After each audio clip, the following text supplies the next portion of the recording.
Hold on, my mic's muted. All right, there we go. All right, hello, welcome to another live episode of the O&G StrikeZone. Bryan and Kelvin here.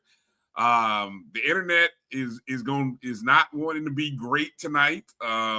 We would normally be streaming live on Facebook, but apparently there's some issues with Facebook. We'd normally be streaming live on X, but there's some issues there as well. So we are streaming live on our YouTube feeds as well as Instagram Live. So, Kelvin, how you doing, my brother? Hey, man, I'm doing about like the internet doing. Well, you look good. You sound good. I don't know if you can see me or hear me. Yeah. I figured out my screen, so I can see. You figured out what's going on. All right, you're seeing me good. All right. Well, hey, good stuff, man. Good stuff. Well, Rattler Nation, it's a big basketball day here, as both of our teams participating in the SWAC tournament are up in Atlanta. The Lady Rattlers, my God, what an outstanding game, a heartbreaking loss today, 72-68 in the quarterfinals to the number 1 seed, Alabama A&M. Man, we'll talk about that, but very proud of the effort that we saw. Very proud of the coaching and just God dog, man. Hey, look, there's a reason why Alabama A&M has won 17 in a row, and they have the Player of the Year, and doggone it, those two elements showed up, didn't they? Yeah, along with some beneficial calls at the end, but they know how to win. They know how to win in the clutch. Absolutely. Yeah, it's sometimes it's tough to play 5v8, but you got to find a way to overcome. So we'll talk about that coming up here shortly. Our men, we advertise. Look, hey, we told you, man. Look, we got baby. It's a live watch party at 8:30. 8:30 live watch party as the quarterfinals. We are the 2 seed taking on Jackson State. Man, it's time, Kelvin. We have lost 3 consecutive games. If you think back to, the way they ended our season last year, the 2 games this year. So this is a big game.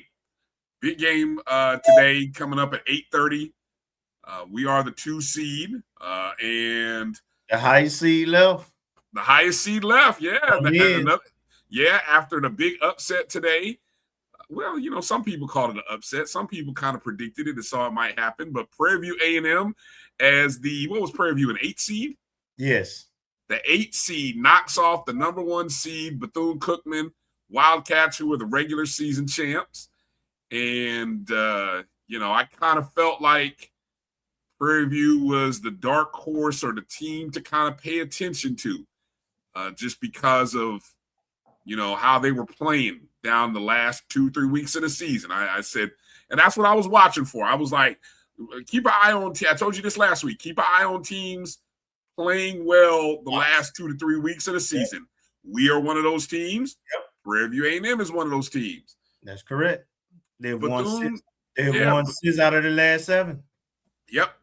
And so they took it right to the regular season champs, man. And so knocked them off. And we've seen an upset on the women's side as the 2 seed Alcorn State Lady Braves. They just lost. It's tough out here when you are a 1 or a 2 seed and those teams in front of you have a game or 2 under their belt. It's tough. Well, on the men's side, we understood and we knew going into this tournament that there was a lot of parity. You had 4 or 5 teams tied for second place, and tiebreak came into effect. And then out of the top 9 seeds, 2 games outside of Bethune, like 2 games separated the teams. So we understand. This is what Texas Southern usually make they run and their coach. So it's tough. Yeah, it's tough out here. I'm sitting here watching over in the Mid-Eastern Athletic Conference, the 2 seed over there, having some troubles in overtime.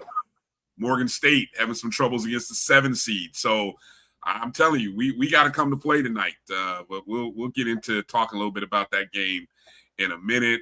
Appreciate everybody who's in the chat rooms. Again, watching us on MyJBN Online or the O&G StrikeZone on YouTube.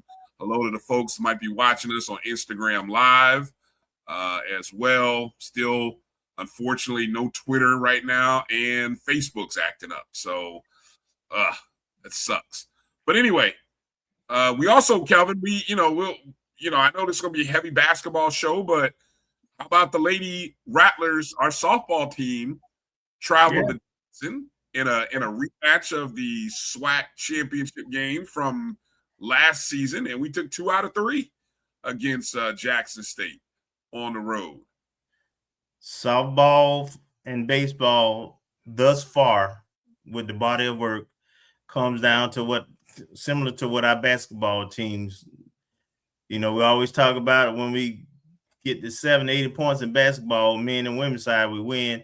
Anything under that, we typically lose.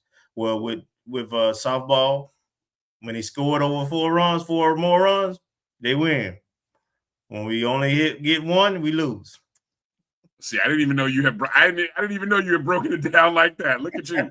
I didn't know you had calculated the stats out like that. So there you go. Baseball. If you look at the games we lost in baseball, they fall into that category too.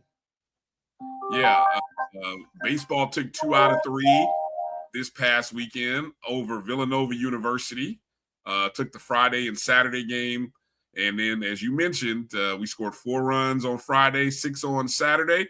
Got beat 4-1 on Sunday. So there you go. And so the men baseball, they'll host Southern University to open up the SWAC play this weekend. So that's in Tallahassee. So Friday, Saturday, Sunday series against Southern University to open up the SWAC season. Our guy Caleb Granger, he looked pretty good in his in his pitching performance against Villanova. So I think he's kind of ready to be back as our Friday #1 guy, wouldn't you say? I do, but I got a feeling that coach is going to keep him in that 2 slot. He's going to be the Saturday guy, and we're going to keep Workman Garrett as our Friday guy. Our Friday guy. Okay, well, hey, not a bad combination. Both of those guys, excellent pitchers, and so we'll talk about we'll mix in some talk. I know tennis. I know tennis won the 2 games. Did they win all 3? I didn't catch a score on the 3. They won all 3. There you go. So tennis is out to a good early start, winning 3. They, out there, I think that was in Birmingham. That roundup was in Birmingham. So congrats to them. And golf came back with a dub over the weekend. Another back-to-back tournament wins for the golf program. Where was that golf meet at or match at? Let me see. I'm looking at the website right now. The ASU Spring Classic, Alabama, right? In Montgomery. Yep. Yeah. So that's back-to-back wins for the golf program. And the interesting thing about that, Bryan, is that arguably our best or second best golfer had the worst round of everybody who went. He had a horrible round. Is you talking about Piva Boone? No. Oh, Sasha. Yes. So wait a minute. Now Sasha's our second best now? That's scary. Yeah. It is, isn't it? Yes, it is. Yeah. So, all right. Well, that's a pretty good job from them. Let's see. Team champion, they finished even par to win the tournament. 7 shots ahead of Alabama A&M. I gotta get with Dennis or Coach Rice on the pronunciation. I keep calling him Piva Boom, but I gotta, the broadcaster announcer in me, I want to get the phonetics right. See how many syllables we're talking about here. I got a feeling you might be talking at least more than 3. I got a feeling Coach Rice got some kind of shortened abbreviation, what he call them too. Yeah, PV. That might be that's the initials. But anyway, we'll figure out what's up with them and where they are next. All right. Well, want to say hello to everybody who's joining us in the chats. I hit everybody up, of course. Coming up here at the bottom of the hour is the tip off.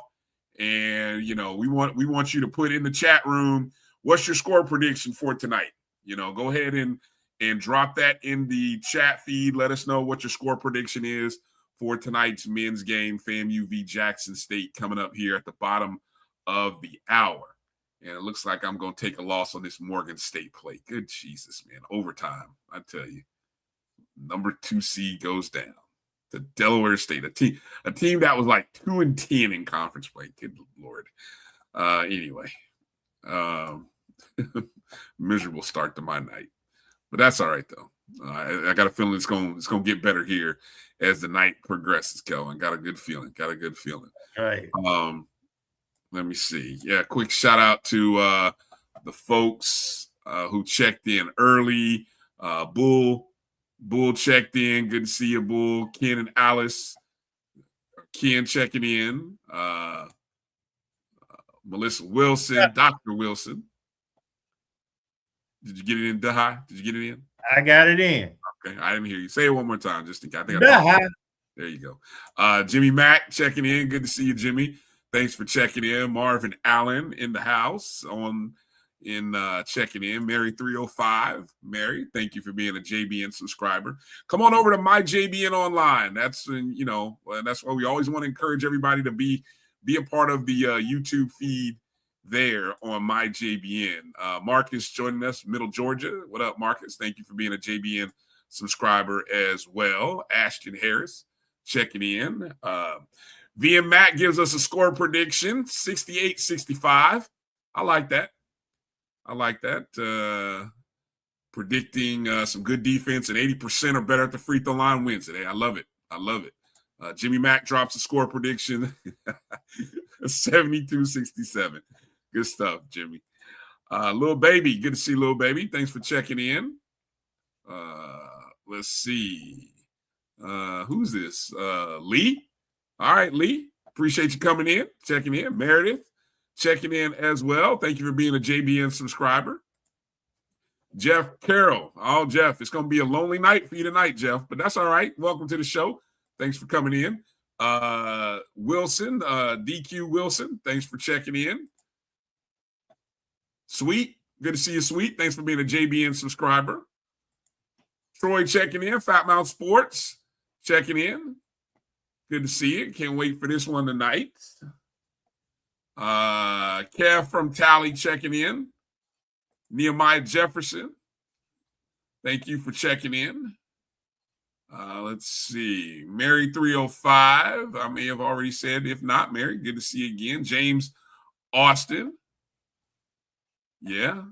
I don't want to poke too much at the Wildcats just yet. I want to make sure we handle business. Amen to that. I don't want to get out there poking too much fun, and then we still got to play. So I seen some interesting graphics. I said, I'm gonna hold off for just a little bit before I start firing any of those off. Does VCU qualify for the NIT? I don't know. With the NIT made some rule changes a year or two ago where they took those automatic bids away. So I don't know if it's in a guarantee like it used to be. Zeke Love, thanks for checking in. Yeah, Bethune definitely missed the doctor. They definitely missed him. We're not the same team. But he only played 7 or 8 games. He didn't play that many games anyway. They missed him for more than 2/3 of the season, no doubt. So let's see. EA checking in. Let's see what's EA got. No excuses. Yeah. No excuses. Yep. There we go. We got to get it done tonight. No excuses. It's set up. Hey, I know we're going to talk about it, but it's set up for us, man. The 1 seed is out. All the challenging teams are really on the other side of the bracket. Yep. If we get by tonight, we don't play the Friday. Whoever we play, the winner out of the Southern or Pine Bluff, we haven't lost to any of them. We match up well. I mean, it's set up for us. We just got to handle business. Yeah, let me see if I can find. I don't know where the latest bracket is. Okay, here's I got the latest bracket going into today. Obviously, we've seen some of the results. Obviously, so I'm gonna throw those up here on the screen. Here we go. All right, so what we had, of course, and appreciate you, Troy, dropping in a score prediction 77-65. I like that. Let me see. DQ Wilson 82-74, another good one. I like that. Yeah, Troy, I actually did. I thought Morgan was going to win. I did. 2.5-point favorites. I mean, they're the 2 seed. Coach of the year. I mean, means nothing, I guess. But anyway, back to the brackets. Yeah, I mean, for us, I was, I didn't want to see Grambling. And so I the fact that Crary and we beaten them twice, didn't want that. Didn't want that. I would rather us have a shot at playing Jackson State, who I thought we played competitive. The one game we lost, the other game, I don't know what that was. When we went to Jackson State, if the hell that was. But we lost to them twice, 3 times. That's not motivating. Yeah, that doesn't motivate you. In that first game at home, we were up 20-something. Yes. 26 or so. Yeah. Yes. Yep. So, yeah, man. But I hate to look ahead. I hate to be one of those people that looks ahead, but I like the opportunity of playing Southern or UAPB in the next round. Yes. Should we take care of business today? Yes.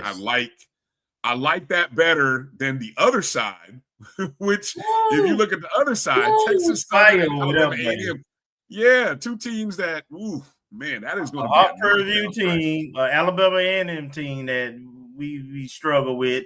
Texas Southern, who coach makes runs in the tournament this time of year. Yeah, that side of the Bethune side of the bracket definitely was the loaded side.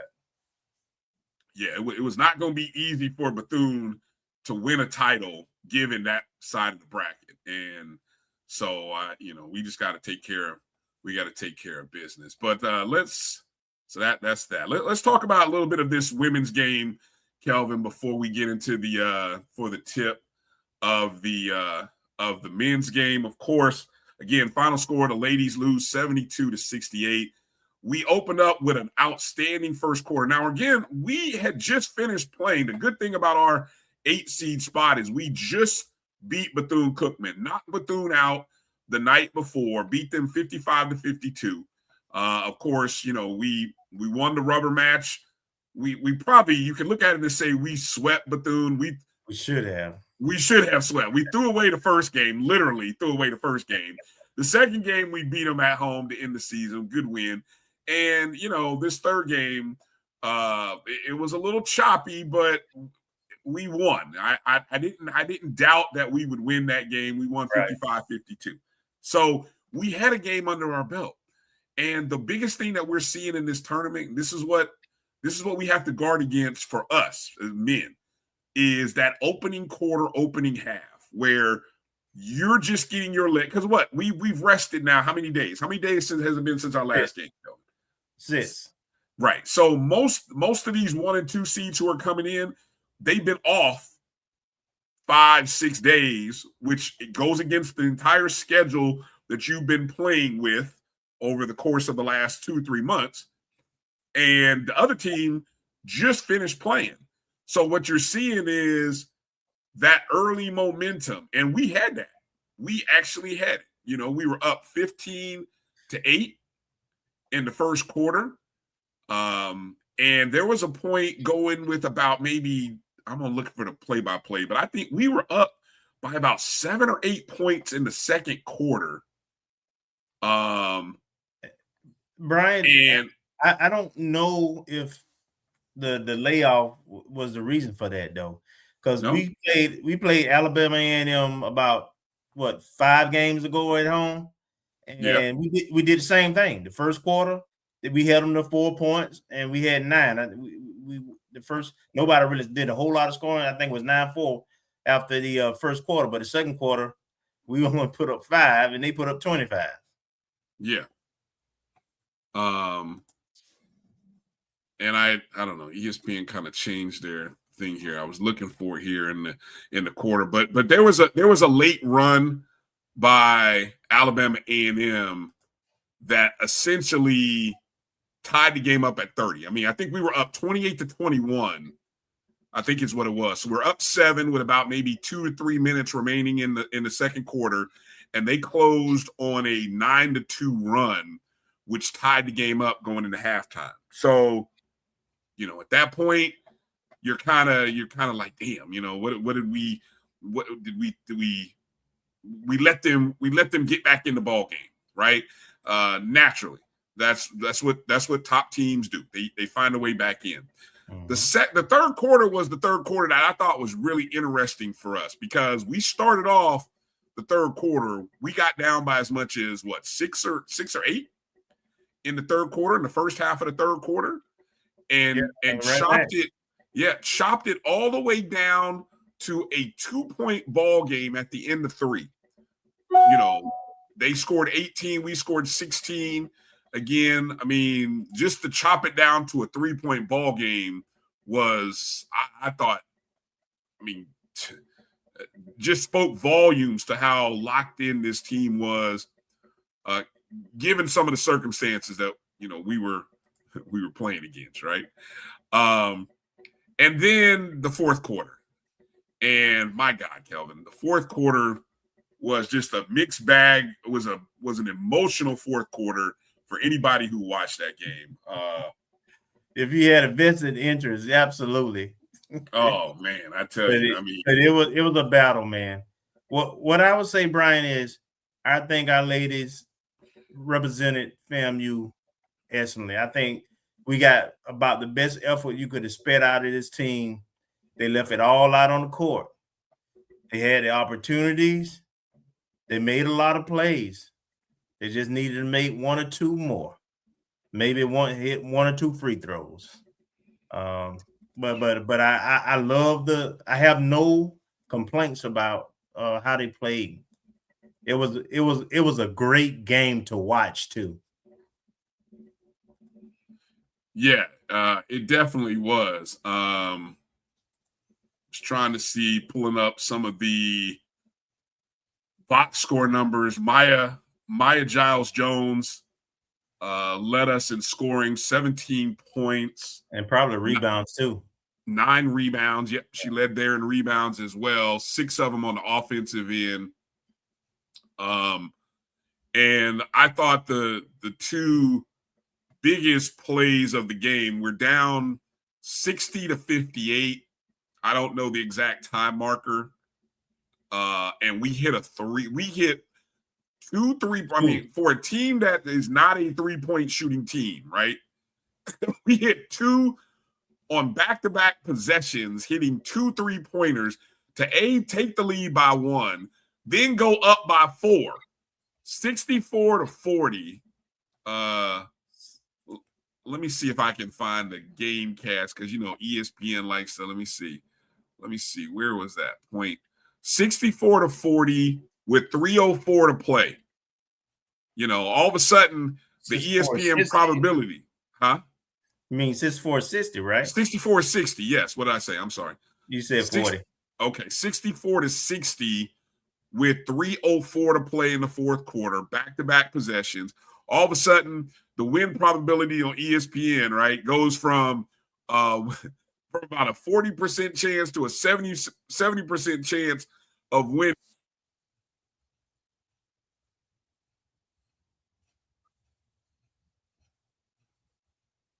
That's some background noise. ESPN playing in the background here.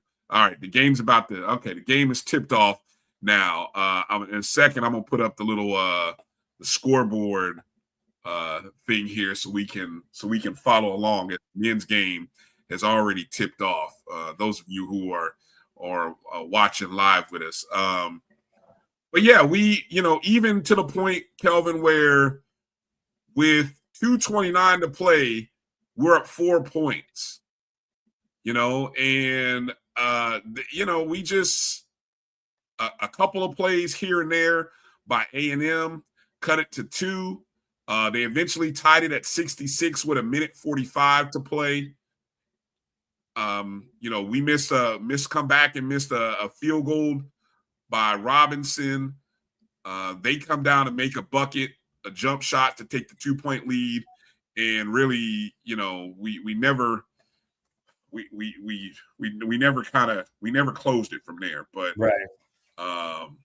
And that's the one thing that was missing. I thought Purifoy, her 3-point shot she took was a good shot, just didn't drop. And then she drove before then. She drove to the hoop, and I thought she got fouled, frankly, but nothing was called. So she was 5-footer out there, and they had 2 girls over 6'2" out there. So yeah.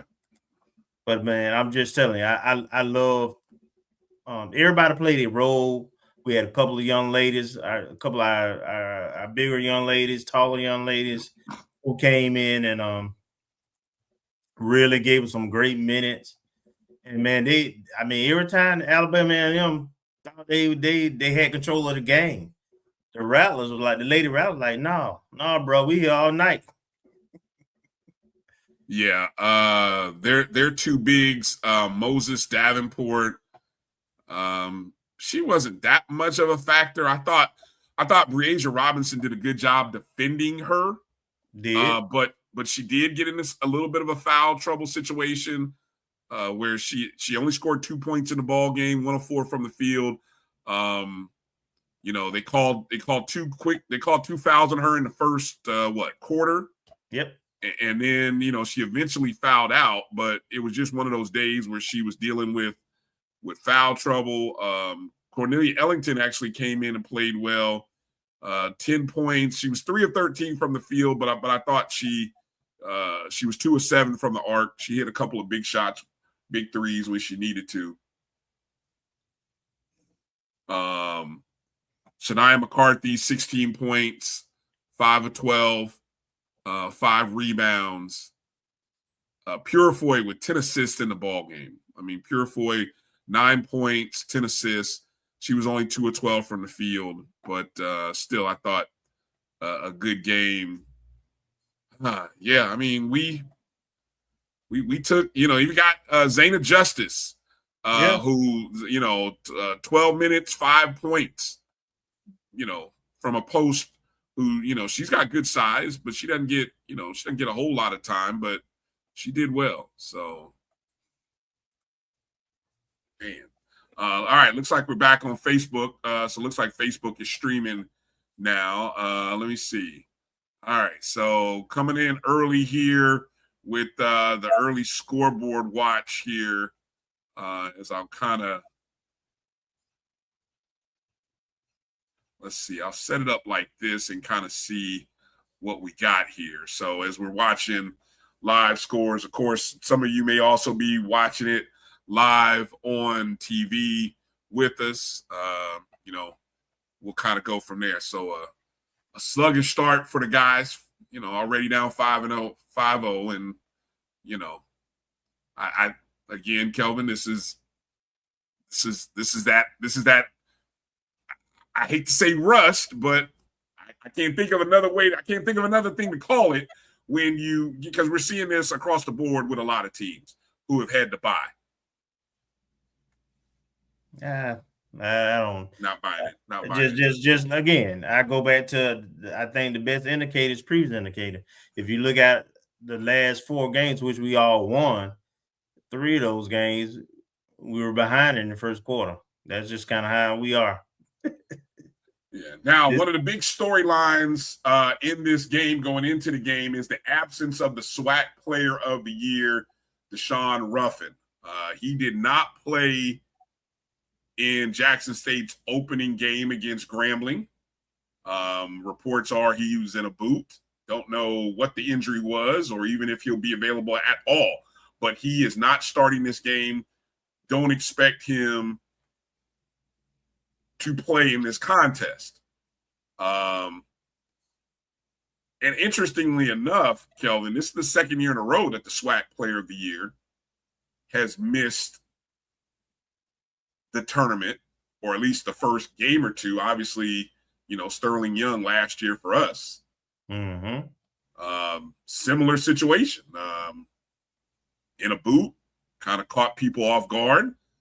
I noticed the opening line, or I will say this, the line between Jackson State and Grambling, it was 5.5.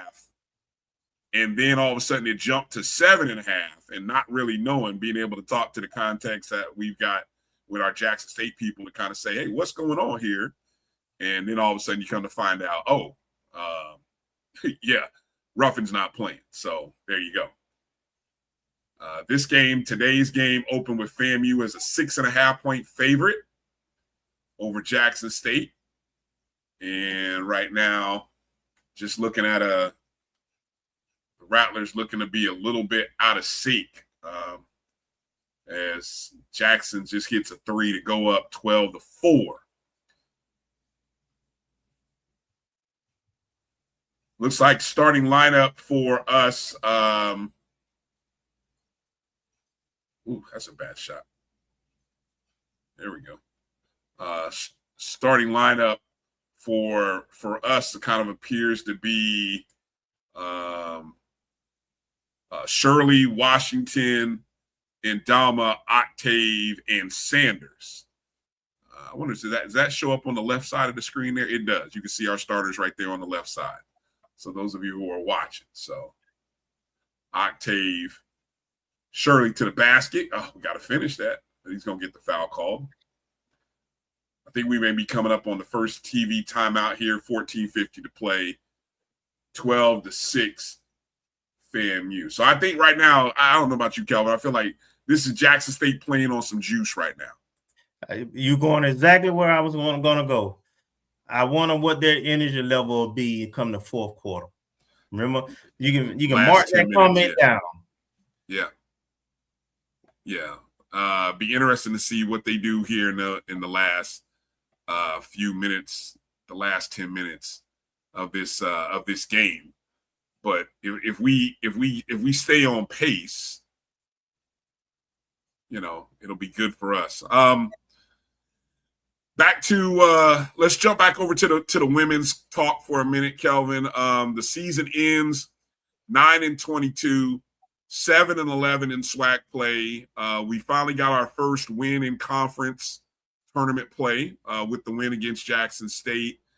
How do we assess this final season, year 3 under Coach Gordon?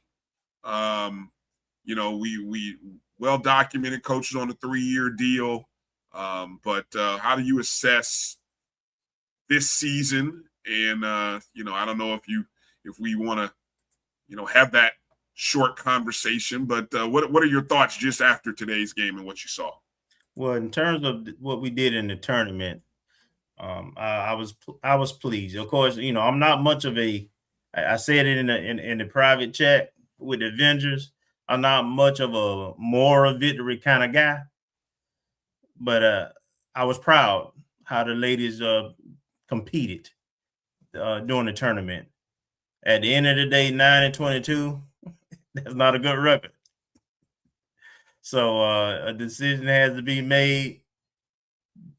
Is there enough if there enough optimism moving forward that one more season, a 1-year extension is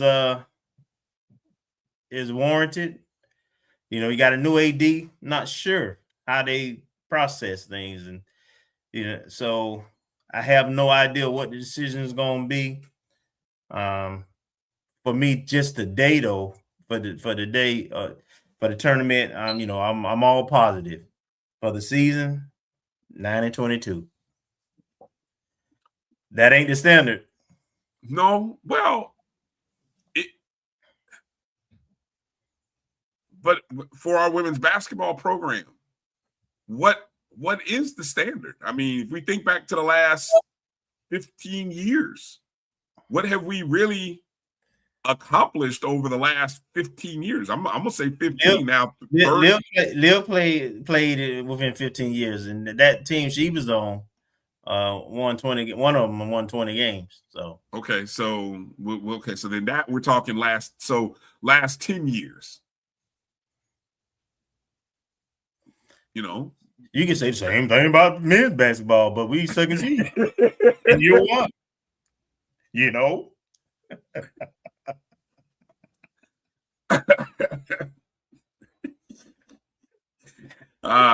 Good stuff. I'm not impartial. It's hard for me on this subject that comes up because I said this team was talented enough to play and do what they did today.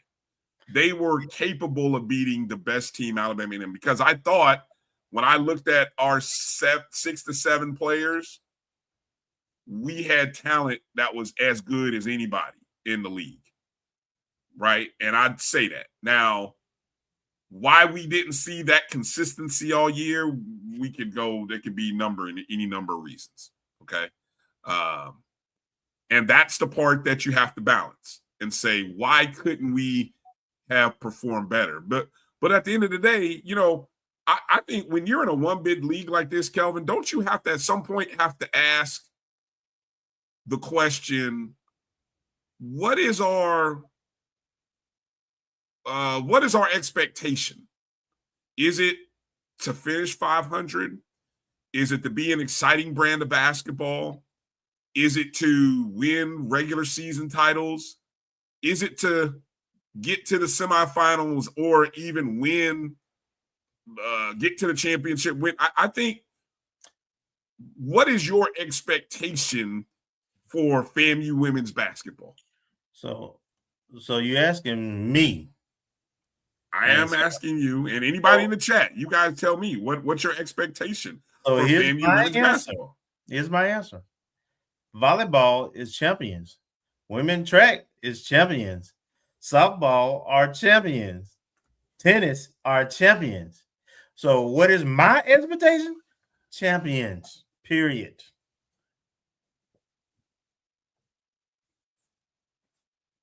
Okay. Honest answer. Honest answer. And I think, because it's funny you say that, because of the success of our other women's sports, I think that does add a level of pressure. It does. No pun intended. to the job. Now, if those sports that you're talking about, volleyball, softball, tennis, women's track, who'd I miss? You pretty much got them all. Yeah, and bowling's even starting to get competitive again. So right. with all of those teams doing what they're doing, it adds to the heat turned up in the basketball program. Yeah. So yeah, God, we're talking the women's programs via Matt, women's programs. All of our women's programs are successful and have cross country's won a title. I mean, the only women's sport that has not won a title in the past since we've been in the SWAC, basketball and bowling. Correct. So there's the pressure. There's, literally, no pun intended again. Yeah. 12:39 to play here. FAMU trailing 12-9. I did see a good crowd. Liv, I was texting with Liv, and the folks, she was telling me that the atmosphere was so hyped for an 11 o'clock tip-off in Atlanta. She said the atmosphere was insane. I mean, Alabama A&M brought a good crowd, and it looks like the Rattlers showed up, brought a good crowd. Of course, 2 bands, 2 cheer squads, pretty good. Boom, there you go. Nice 3-point bucket there by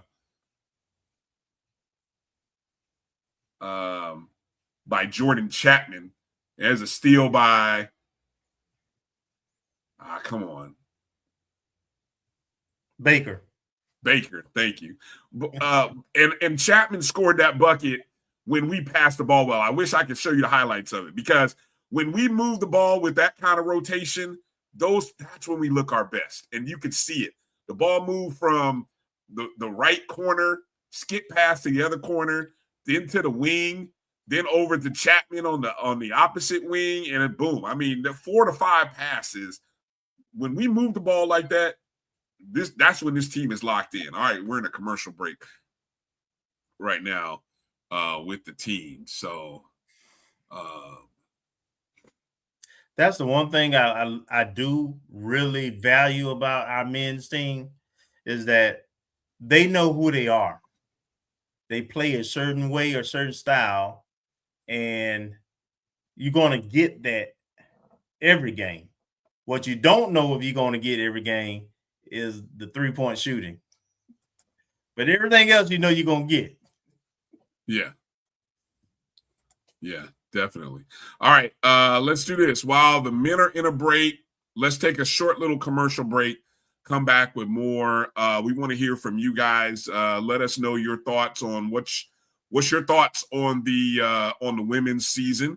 What's your expectation? You heard Kelvin talk about the standard, and what's the standard? What's the pressure like for Coach?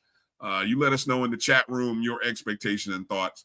I don't know, Kelvin. We might even throw out the link, have some people join the show. We don't have any guests. We just do a watch party.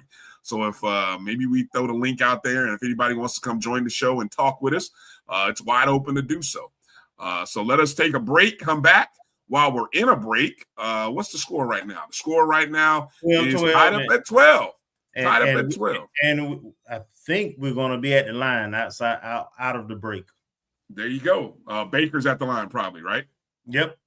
All right, good stuff. You're watching the O&G StrikeZone right here on the Black College Sports Network. We'll be back in just a moment. This is the Dean of the College of HBCU Sports, Kenyatta Cavill of Dr. Cavill's Inside the HBCU Sports Lab with Mike Washington and Charles Bishop.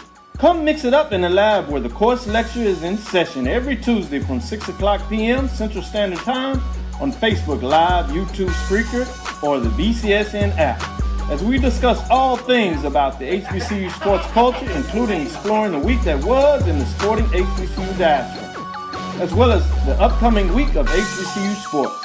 With me, the Dean, the College of HBCU Sports, on Dr. Cavill's Inside the HBCU Sports Lab with Mike Washington and Charles Bishop. Course lecture dismissed. It's never too early to plant the seed, to share the tradition, and instill a sense of pride in your HBCU with your little ones. HBCU Pride and Joy Children's Boutique helps you share your school spirit with a wide selection of adorable kids apparel and accessories officially licensed from your favorite HBCU. Visit hbcupridejoy.com and follow us on all social media at HBCU Pride Joy on Facebook and Twitter. When it comes to professional learning, teachers deserve better. From the leader in online learning, Stride brings you the Stride Professional Development Center, an on-demand library of mobile-friendly courses that gives teachers choice and flexibility, allowing them to learn anytime and anywhere. Our dynamic courses provide bite-sized learning and help educators advance their knowledge while also gaining professional development hours. It's time you take charge of your learning. Visit us today to get started. For over 30 years, HBCU Image has been more than just an apparel store. We've been a movement, a statement, a legacy. We celebrate the pride, the purpose, and the culture that make historically black colleges and universities legendary. HBCU Image, a Kenny T's company.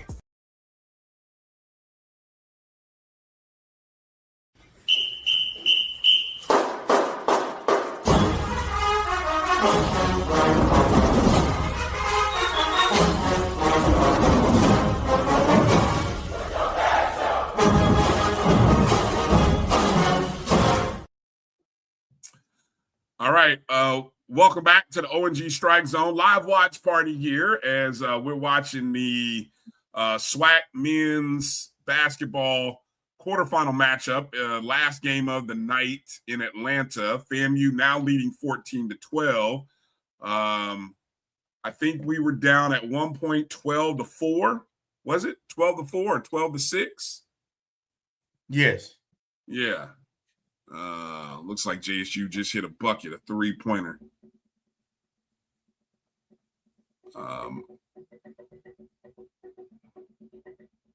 Yeah, my feed is obviously a little bit behind the stat tracker there, three-pointer there. Stat tracker is going to be ahead. Those of you who are watching the game on ESPN Plus.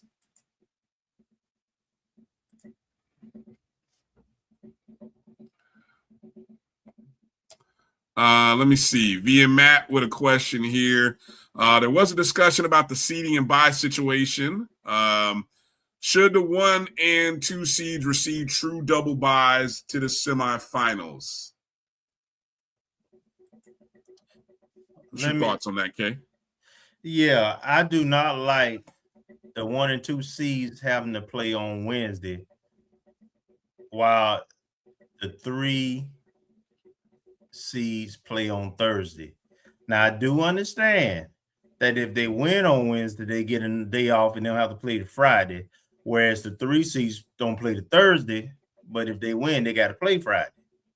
I get that, but I would like what I think I heard the OVC did this year. I would like a true double bye, and the 1 and 2 seeds don't play until Thursday. I don't care about having to have back-to-back games. Yeah, the OVC, which shout out to Tennessee State, who won the OVC. Their 1 and 2 seeds start their first game in the semifinals. Right. So while everybody else has these games that I think there's only like 10 teams in the league, I think, but everybody kind of is playing games leading into that. And typically in the OVC, the 1 and 2 seeds usually make it to the championship game. I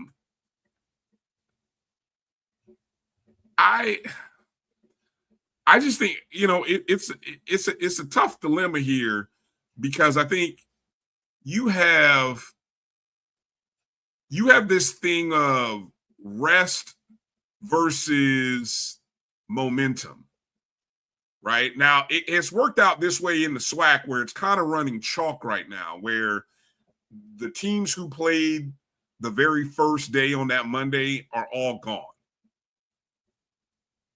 And the teams who played Tuesday, we've seen a couple of them get some wins against the teams, the 1 and 2 seeds, most notably the 1 on the men and the 2 on the women. They got wins. But that has been happening. That even happened a couple years ago in the quarterfinals, where some teams were getting beat. 1s or 2s were getting beat in the opening round of the quarterfinals. Look, for the longest time, I have said, Kelvin, if we were really being honest, you would value your regular season better and let your best teams be as close to getting the bid into the NCAA so that they can get to one of those games and win. Now, I know one year, Texas Southern was an 8 seed and won. So, I mean, there's the outlier. But I don't know, man. I haven't done all the stats, but I'll be hard pressed to buy into this thought that, you work hard and play 18 regular season games, and now you get one game and you're done. If I were a Bethune-Cookman fan, I'd be disappointed because we know. I'll go a step further than that, Brian. The SWAC conference has to look at a bigger picture. We're a one bid league. So you have the conference champions that have the best odds and opportunity to win the tournament, and therefore have an opportunity to get a better seed in the tournament. And if they schedule warrants it and they win and warrants it, not have to play the number one seed, play in the number one seed every time. So it would be an advantage for the SWAC to go to a format similar to what the OVC does, and to give that don't guarantee anything, but the regular season needs to matter more. And I don't know if it's valued enough in how we're doing it right now. Which and to your point, what you just pointed out, that this historically is happening a lot in the SWAC conference basketball. Further, I think lends credibility to the point I'm trying to make. Yeah. Score, we're down 1 right now, 8:22 to play. Or at least it varies. You're looking at under the on the screen, we're under 8 minutes. Right now, I'm just going to give you some statistics in terms of field goal percentage. Both teams are shooting horrible from the field right now. We're shooting 24% from the field. Jackson State shooting 29%. They've made 3 of 7 3-pointers. We have made 1 of 8. Free throws, we're 5 of 6. They're 4 of 5. So that's about both teams shooting over 80%. I see EA talking about Indama's hurting us right now. It's not Indama. It's them force feeding, trying to throw passes in there that aren't there. What Jackson State is doing is packing the paint, because they realize that we ain't got that many 3-point shooters that they have to close out on. And we still trying to force feed against that defense to Indama, and they have it covered, frankly. We're going to have to shoot them out of that defense a little bit, loosen it up some. Yeah. As we look into this timeout right now, so far only have played a 7-man roster or 7-man lineup right now. Jordan Chapman leading us with 5 points in 7 minutes, 2 of 5 from the field, 1 of 4 from the arc. Baker with 4 points, Sanders with 2, Octave with 2, and Shirley with 3. And right now for Jackson State, they're a one-man show. Mitchell, Jamie Mitchell Jr., 6'5" junior, he's number 3. He has 11 points right now, 3 for 3 from beyond the arc, 4 or 5 from the field. I mean, right now, that's the guy who's, he was supposed to be the number 2 guy with 2 Ruffin. And I think he was hurt for a little bit of time. And now he's the guy. So, I mean, we got to somehow, he's played all 12 minutes so far in the contest. He's going to log 30 plus tonight. It's going to be one of those nights where they're going to put the saddle on him, and they're going to try to ride Mitchell to a semifinal game. So we got to figure out a way how to defend the same blueprint that they did with Ruffin when they played us at home. Oh, sure. Oh, yeah. I mean, Ruffin kept them in the game with 30 that game until the second half, late in the second half, and they started to close that 20-point plus gap, and we let one person keep them in the game. And we've done that a few times actually this season. So and it's generally dealing with guards. scoring guards, point guards, or guards who are volume shooters and score. Our perimeter defense can be challenged at times because, again, we got 2s and 3s playing those guards who aren't the fastest or most athletic. So we have a tough time keeping them in front of us, and they get into the middle and break down the defense, or they have wide open shots. So that's a challenge for us. Yeah. Back to live action here, coming in Jackson State ball. As you're looking back-to-back missed 3-pointers, but offensive rebounds are killing us. How many offensive rebounds and shot opportunities is Jackson State getting right now? I mean, you're looking, all you got to do is look on the screen right there. Missed three, finally got a rebound. Damn, I mean, but we're playing with fire, giving them second and third opportunities. Again, I agree. However, right now, I'm still predicting that second half.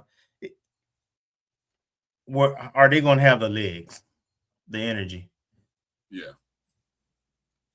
Well, there's a big 3-pointer right there by Baker. That's a guy that we don't expect that from him, but so that's a plus. Baker gives us the lead. 19-17. Correct. He would not take wide open threes because that's not his game. Yeah. He's a slasher. Yeah, no, he took that one though. So yeah, here we are at that point of now we've got a lead. Let's see what we can do with it. Can we grow it? Can we limit them to one shot like we just did on that possession?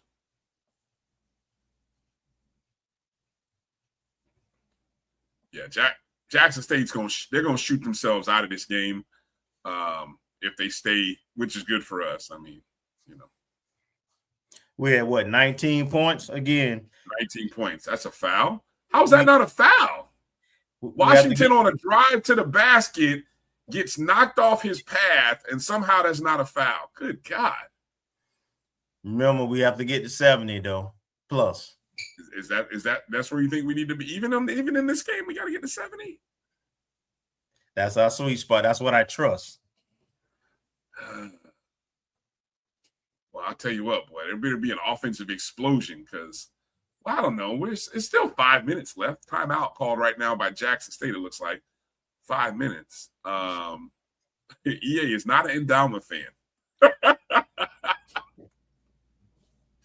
EA. Let me come to this question. I saw from Edwin Moore right here. Edwin said, tournament time, you want your representative to be playing its best ball. BC has not been playing great basketball of late, and they got beat today doing so. I don't disagree. I put together. Can you really say that, though? Didn't they win going into the game against FAMU? They had won what?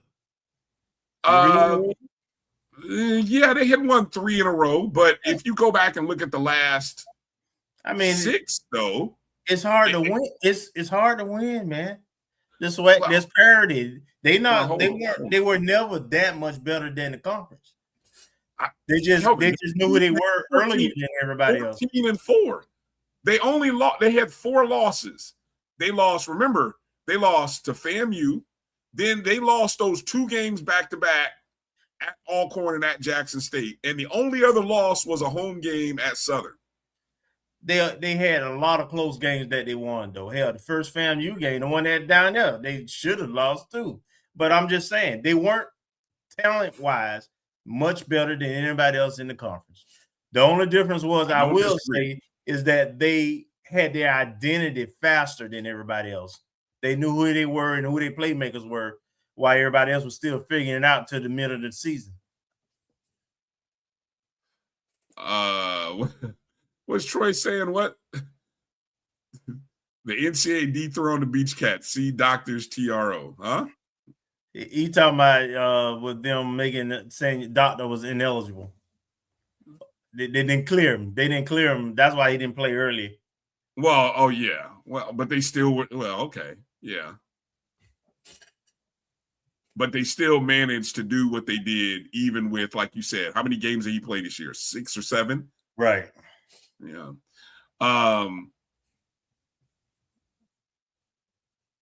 We're up 21-17 here. I did a little statistical analysis of the preseason odds, but also I was looking at those pre-tournament odds rather, and kind of comparing them to what teams were doing. Damn, 3-ball in the corner.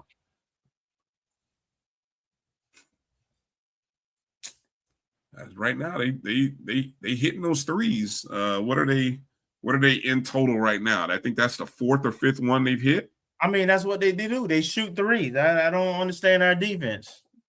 I'll say this. It's consistent with what we've been all year.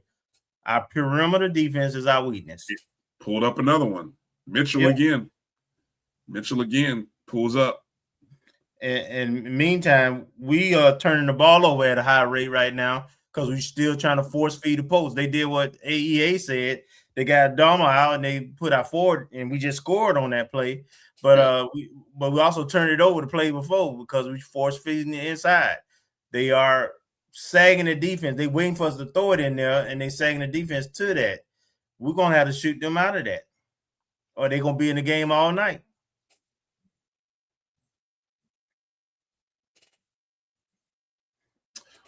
We've talked about us playing man versus us playing zone. Right now, you see us playing a lot of man right now. They shoot too well. We giving up too many open threes. We can't play zone against them. Plus, you mentioned we ain't rebounding well, and we don't already rebound right well. Well, what you give up when you the zone? You give up rebounds. Yeah. I don't know. Little baby said, do we need to go to a zone? I don't want us to go zone just right now. I think we will switch. No, yeah. If we get a lead, if we can build a lead, 6 or 7, 8 points, I think then you'll see us switch to a zone. But I think this game is too close to play zone. We have to be careful. We have to do it at the right time and only for limited possessions. Like we shouldn't go more than 3 possessions playing that damn zone against what they trying to do and who they have on the court. We've committed, so assist the turnovers right now. We've committed 7 turnovers. Ty Shirley has 3 of them. Octave has 2 of them. We only have 3 assists in the ball game. Mm-hmm. Now on the flip side, Jackson State's committed 8 turnovers but have 5 assists. So we talk about and we've only committed 3 personal fouls. So right. We aren't the physical team right now. Jackson State is 5 of 13 from the 3-point arc. That's 38%. We're 2 of 9, 22% right now. I don't want both teams shooting 7 of 24 from the field. Yeah, I don't want us to get 3-point happy. Yeah, we got 2 players who should probably have a green light to shoot, and that's Sanders and number 2. Points in the paint. Wow, and again, this is to be expected. 10-2, we're leading points in the paint, but they are balancing that by hitting the outside shot right now. Mm-hmm. That's where that is the great equalizer in this game of basketball right now. The 3-point arc right now. Shout out to the Rattlers that are in the building in Atlanta. A good crowd there. Mm-hmm. Let me go to some of those. I was mentioning, Kelvin, some of those who's coming in hot to the tournament, so on and so forth. I mentioned what Bethune was, only 4 losses and who those were. Of course, FAMU coming in, we had won 4 straight and 5 of the last 6. Southern, who actually had the second best odds coming into the pre-tournament, even though they're the 3 seed, they had the second best odds to win. They won their last 2 games. Both of them were in road games. They play a UAPB team that they lost by 1 point to them. Ty Shirley with a nice basket to put us up 25-23, and then Jackson comes right back and answers. Jesus, man. Right to the rim. Right to the rim. God bless it, man. We got to be able to stop that. Well, we gamble on the steal. Yeah, we gambled on the steal. Who was that who gambled on the steal? Was that Octave? Octave, yep. Jesus, man. Yep. Octave gambles on the steal, leaves his teammates on the backside, and number 4 drives it, takes it right down the lane. Big, tall, lanky kid. Got to make that layup. That's Octave again, who missed the layup too. Oh yeah, on a nice reverse too. No, that was Washington on the reverse.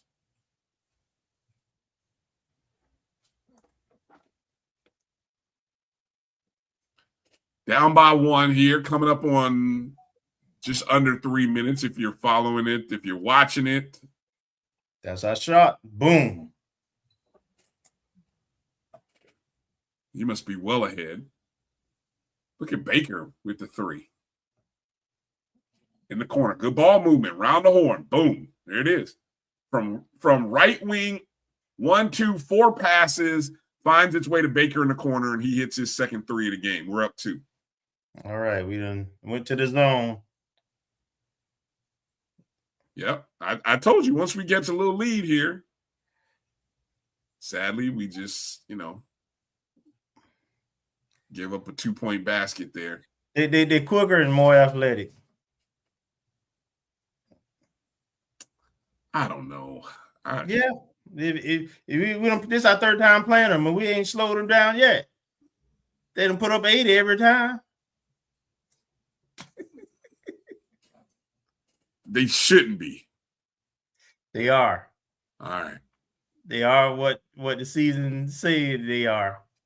That's good ball movement on the high-low. Octave just got to make that basket there at the free throw line. That was good ball movement. Got to make a bucket. Right there, sitting right there in the middle of the zone at the free throw line. Got to make a bucket.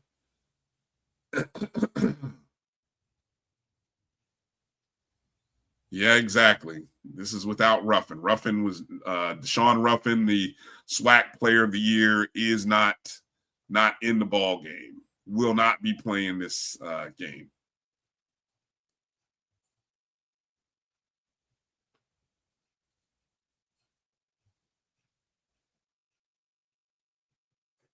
All right, we'll take it. Ty Shirley's playing his tail off right now.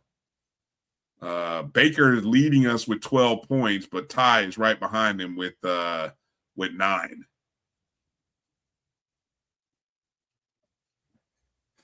Got to get some stops, buddy.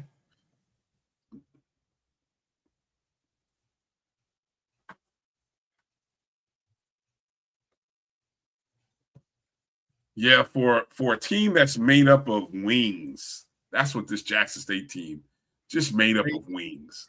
See, I told you, man, they quicker to the ball than us. Those loose rebounds, that's how they're killing us on the board. Yeah, well, it's you know what? The bad part is we don't have all 5 guys invested in going after the ball. I'm watching like 2 guys box out, but then there's 1 guy standing around. And it's the guy who's standing around, it's his man that keeps coming up with the damn rebound. But that's who we are. Well, no, that's who we are. Right. That's how they've been all season. Ain't nobody doing nothing different than they did all season. Oh, it's frustrating. Baker passes it up in the corner, 3-pointer. Octave with a 3. Finally. Is this how it's going to end? That's how that half is going to end? Up 3? Man, talk about an uneven half. Oh, a foul on Sanders. Let's see. Is that a foul on the shot? They're going to call it. Yep. Yeah, he was going to the basket for a layup. Yeah, it was on the shot. So, free throws, maybe at least 2.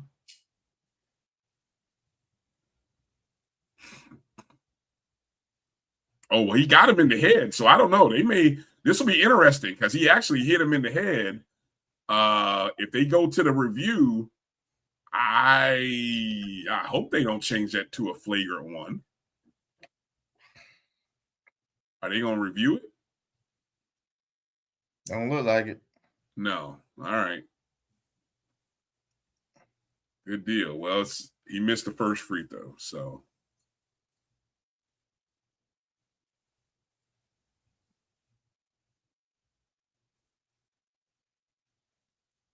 Yeah, they're reviewing it on the TV.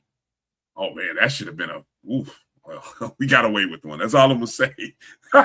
We got away with one, boy. Because if that, and I don't know, somebody called a timeout. I'm wondering, is it too late to go back and review this? I'm curious here. Ooh. Because that looks like the kind of foul that I don't know. I've seen in other places get elevated. Just put it like that. You can make the argument. Yeah. Yeah.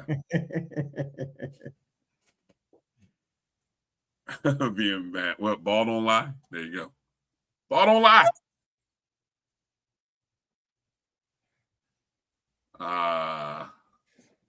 And again, this is a Wednesday night. So the Rattlers, if the Rattlers win this tonight, they will play Friday at 8:30. I would expect that place to be jumping Friday night. I may have to find a way to roll up.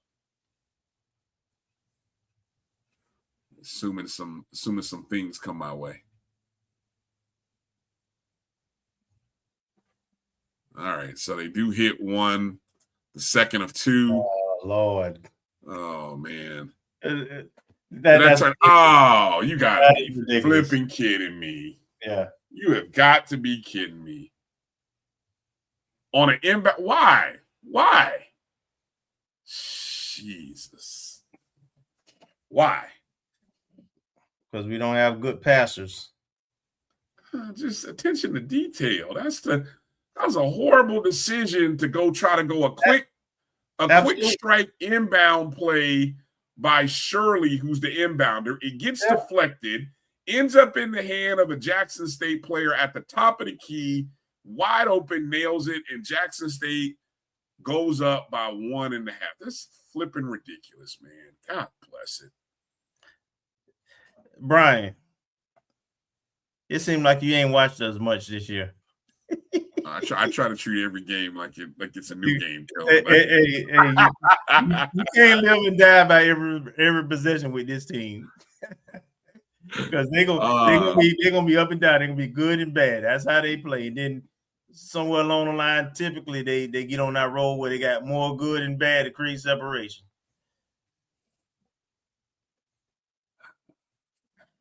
I don't know. But what I do not like is that we ain't creating separation. We letting them we keeping them in the game, allowing them to be in the game with the 3-ball, which is what they want to do in the first place, and how they stayed in the game, how they erased that 20-some point lead in Tallahassee. And they're like, we just running the same defense and hoping we get better results. And I'm not liking that right now. All right, here are the halftime statistics. Again, somehow we went from being up 3 with 4 seconds to play to down 1 at half. Jesus. We are 11 of 31 from the field. That's 35%. Jackson State, 11 of 29, 38% from the field. The 3-point arc, Jackson State is 6 of 15. That's 40%. We are 4 of 12 for 33%. Both teams have been to the free throw line 8 times. We have made 7. They have made 6. Rebounding, no big advantage, disadvantage. Overall, they have 20 to 18 advantage on rebounds. Both teams have 10 offensive rebounds. Assists, 7 to 6 us. Steals, 9 steals to 5 from Jackson State. Total turnovers, Jackson State committed 11 turnovers. We have committed 8 points off the turnovers. We scored 16 points off those 8. and they have scored 14 points. Fast breaks, neither team with a big advantage in the fast break department. They are 8 points off the fast breaks. We've got 7 points in the paint. We have 14. Largest lead, Jackson State led by 8. Our largest lead was by 4. We welcome in now our good friend, Marcus Green, joining the show. What up, Marcus? What up? I'm doing good. Doing good. We had a severe thunderstorm up here, so that's why they jumped in before now. Okay. Hopefully everybody's okay. And yeah.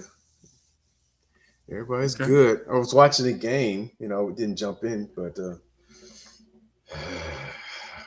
we had, like 4 wraparound or floor-blown layups. I think 3 of them by Caleb Washington. I was like, oh, man, you joking? So, and I was hearing you run down the stats, but you keep going, Ryan. Yeah. You look, as you said that, look at Kylan right here. Washington, the most fascinating and frustrating player on the team. I would agree.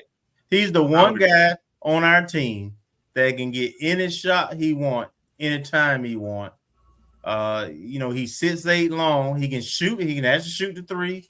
He's got pretty decent handle. He can dribble and drive. But he is absolutely inconsistent. Absolutely. Yeah. And we had at least 4. I think he had 3 reverse layups that missed. And I think I always mispronounce his name.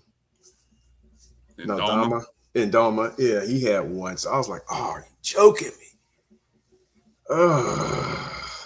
Just to answer anybody who may be coming in late, yeah, Deshaun Ruffin is not playing. He did not play yesterday's game for Jackson State. He was in a walking boot, so don't know what the nature of the injury is, but he's not playing this one either. So they're without the SWAC Offensive Player of the Year.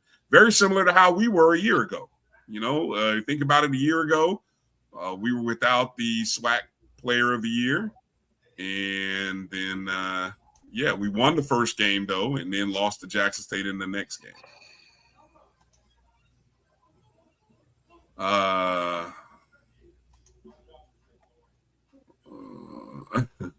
don't know. EA, are you telling or asking? EA rarely ask anything. Exactly. I know why too. Well, hey, God bless him. I guess he's at Indiana State, and he got a good bag from them, and I guess he's doing okay. Individual stats. Our leading scorer right now, Antonio Baker, with 12 points in 15 minutes played, 3 of 4 from the field, 2 of 2 from the arc, 5 rebounds and 2 assists. Behind him, Ty Shirley with 9 points on 4 of 8 shooting from the field, 0 for 2 from the 3-point arc. He has 5 rebounds, but also has 4 turnovers. After Shirley, Micah Octave, 5 points in 17 minutes with 3 rebounds, 2 assists, 2 of 3 from the field, 1 of 1 from the 3-point arc. And Jordan Chapman, 5 points in 11 minutes. He's 2 of 5 from the field, 1 of 4 from the arc with 2 rebounds as well.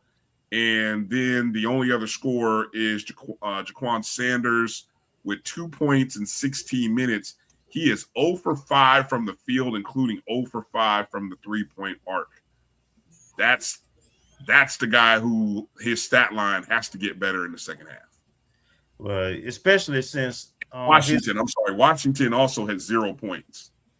Especially since Sanders' case, he's a liability on the defensive end. He's the one you talking about standing around on those offensive rebounds. I mean, that he's disinterested in defense. So we need his point production for sure. Coach Ward kind of stick with what he stick with. I don't know if he's going to tinker with the lineup in the second half, but I don't think you out Jackson State trying to beat Jackson State. And what I mean by that is they perimeter oriented. And I think that we could beat them up a little bit in the paint. Maybe not necessarily in Dama. I would like to see Shirley maybe at 5 and Washington and inserted to the starting lineup at the 4 and see what that does. I think that lineup athletically on the defensive end matches up better with what Jackson State is doing. Yeah. But, that's just me throwing stuff at the wall. Yeah. Well, right now, the biggest answer that we have to deal with is Jamie Mitchell Jr., number 3. He has 14 points in 16 minutes, 5 of 7 from the field, 4 of 5 from the 3-point arc. So that's number 3. Number 3 is the guy who's right now he's playing the rough and roll, and I don't think he's as dynamic a scorer as Ruffin, but right now he's hitting them shots on the outside. He can hit shots. When we had a 20-point lead in Tallahassee and they came back in that second half, Ruffin kept him in the game in the first half. But it was his dynamic dual partner who brought him yeah, it was. Yeah, I don't remember Mitchell, but I don't know the players' names, but whoever it was, the skinny, dark-skinned guy.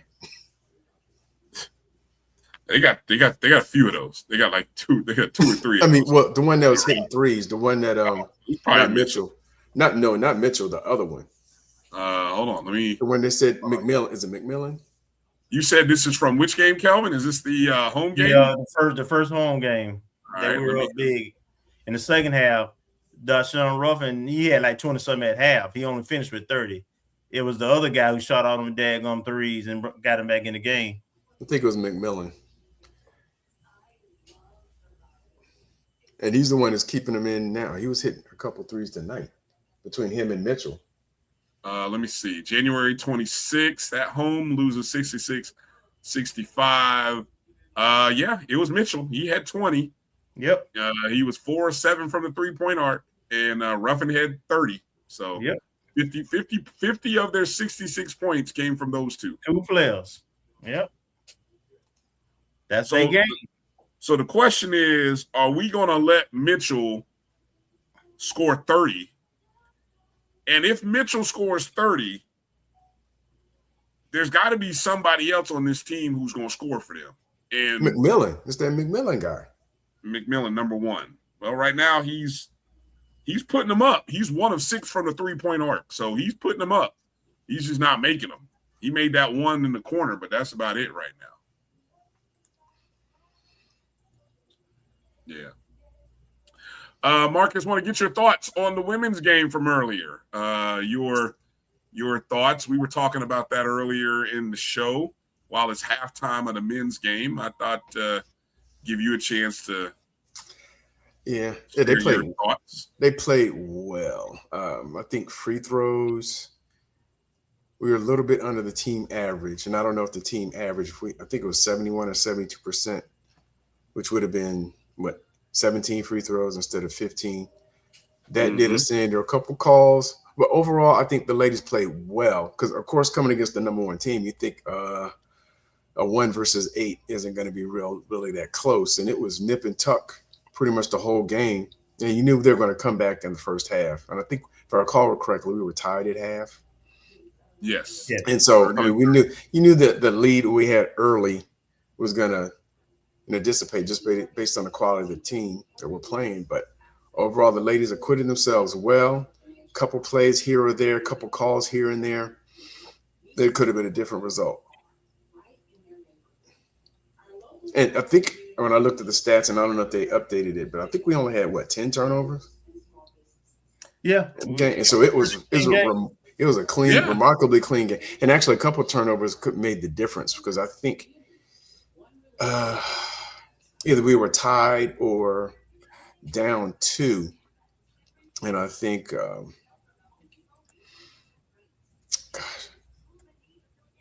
little mama tried to. She was driving. I think she tried a shovel pass to Briasia, and it got stolen. And I can't remember exactly where that was in the sequence of the plays, but I know it was near the end of the game. And that turnover was kind of critical either to their coming back or tying it. And then I thought a couple calls they seemed uneven. If you want to nitpick. And I thought when little mama tripped over the feet and gave their true freshman point guard a open mid-range jumper. I want to say that either tied the game or gave him a 2-point lead, and she tripped on the Alabama A&M's person's foot. And then we go back to the other side, and then they call an offensive tripping foul on Briasia Robinson, which seemed inconsistent. I mean, because she was standing still. She didn't I didn't particularly see her stick her foot out. Her foot was there. Right. And so there's a little unevenness in that call. But we had a chance to tie, had a point blank, a straight ahead 3-pointer, didn't make it, and then they got the rebound and the foul. So, but overall, the ladies played really, really well. And I think free throws could have helped a lot, because I know near the end of the game, when we missed 3 straight free throws. Yeah, that was that stretch by Ellington, who, yes, I mean, she probably had her worst free throw shooting day, where she missed the 2 technicals.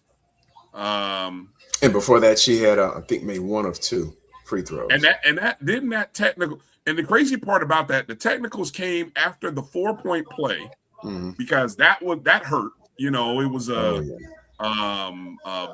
Bodie on a bad closeout ends up fouling the 3-point shooter. And fortunately for us, the Alabama A&M bench came onto the court in celebration. So that resulted in a technical. The A&M player hit the free throw. We come down. Ellington misses both free throws. And it was kind of those 2 free throws would have, who knows? Again, when you're 15 of 23. I don't know who decided who chose her to shoot three. Well, you know what? Purefoy was out of the game at that point. That's what it was. Purefoy, because I noticed after the technicals, Purefoy checked in. I believe Purefoy, who was perfect for the day, if Purefoy had been in instead of Bodie. Now, here's the thing. Here's the crazy part about that whole scenario. Bodie commits the foul. She's in place of Purefoy at that point, right? Playing the off guard. Had Purefoy been in the contest, she would have probably shot the technicals. Who knows? That foul may not have occurred. If you really want to go butterfly effect, the foul maybe doesn't occur. But at the end of the day, Ellington, who's usually a good free throw shooter, I don't want to. She just missed 2 in a row. No, she's not. No, okay. Look at her percentage for the game. Okay. I mean, for the season. I think for the season, she should be around 69%, maybe at best. I'll go look. I'll tell you. Let's see. Ooh, game's back on. All right. We need to get Ndama on. And they're playing that zone, and they were fronting them, so we couldn't really get the inside game. Yeah, you're right. Free throw shooting percent, she's a 62% free throw shooter. Yep. And our best 2, Robinson and Purefoy, our best 2. Camille Jackson being third best. Yeah, I would have had Robinson shoot him. Yeah. Briasia? Yeah. Well, I don't think she was in though. Oof. I thought she was like in the 50s. No, she's not free throw. Free throw percentage. She's 80% on the season. Now she doesn't shoot a lot of them. Briasia? Hold on, wait a minute. Hold on. I'm sorry. Hold on. You're right. I'm looking at. Yeah, you're right. Nope. I'm looking at the wrong Robinson. Sorry about that. So actually, our best 2 free throw shooters, Purefoy and Camille Jackson. Zanaria Robinson, Remember her. I don't know what happened to her the second half of the season. But at the beginning of the season when she was around, she was a decent free throw shooter. But we don't know what happened. And that seems to happen every year for the last 3 years on the women's side. Players just go missing. Just go. Can we do it? I'm still trying to figure out what happened to my girl, my Iron Woman. Yeah. You know who I'm talking about. Yeah, I know you're talking about, man. From Daytona State. We follow her on Instagram, and she's living her life on Instagram. But I keep reaching out every blue of them, say, "Hey, what happened to you? You know what happened? All of a sudden, you just weren't around anymore. You know, man, she was an Iron Woman, man. She was the hardest working player on the team." And then year 2, we just didn't see her anymore. And nobody said anything. It was just, that frustrates the heck out of me. But yeah, every year we have somebody who just goes MIA. How do we miss that? That's the 5th round layup. You talking about the Baker miss? Yeah. Yeah, because he didn't use the backboard. That's why. And So then they come right back down and Sanders just uninterested in playing defense. Jesus. He's an Ole defense guy. Ole. That old James Harden defense, boy. Yeah. Just Ole. Oh, why are we trying to throw? Yeah, it's like what the third lob pass that was. I wish they would post them up. He does have advantage, but they need to they front them. Instead of trying to throw over the top, we need to go ahead and move the ball around the circle and give it to him in the box in front of the defense. He is actually, Ndama is actually, I think, a pretty good player off of the pick and roll. We don't use it enough. Yeah. But we don't have a point guard. We ain't got nobody who can handle the ball and then deliver the pass. Oh, Sanders, Jesus Christ. Ooh-wee. Well, buckle up, folks. This is gonna be. I'm telling you now. This is gonna be a heartbreaker. This is gonna go down all the way to the last minute of this game. We are not gonna make this easy. I see this now. Nope. So go get your popcorn, get comfortable. This one's gonna go all the way down to the final minute. We are not gonna make it easy, and we better hope Jackson State keeps missing because we keep giving them second and third chances. Yeah. Yeah. Just sloppy and not like I say. If we just play clean, we'll be fine. But we can't do that.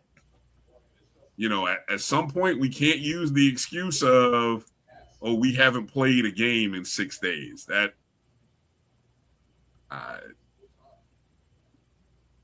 want to use it, but I can't. Exactly. If you go get your gin now.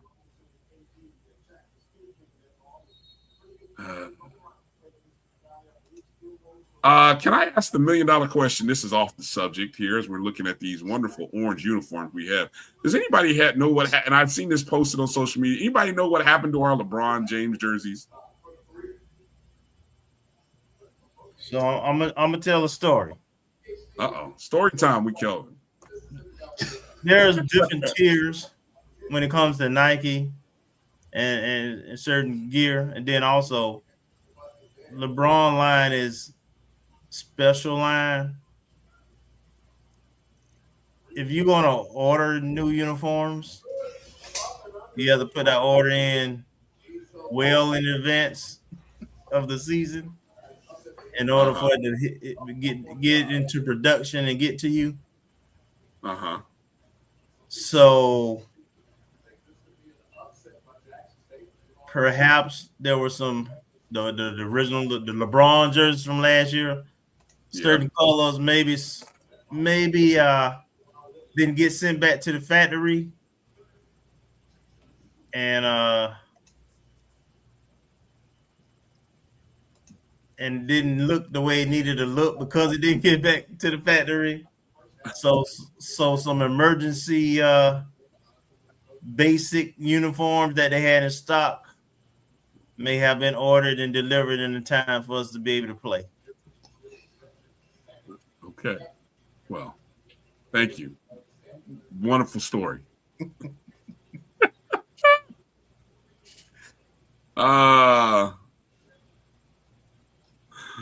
What? Hold on. What did Via Matt say? I joked before that Coach Ward is working to get that Dickies contract. Stop it. Stop it.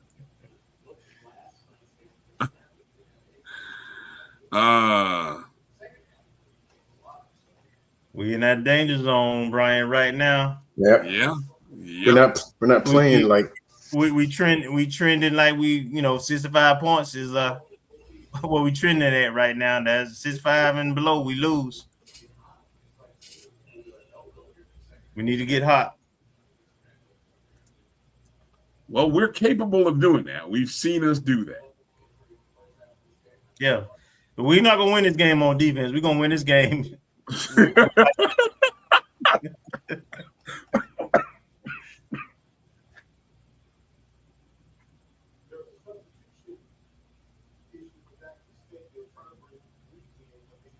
I thought it was interesting that we went with a big lineup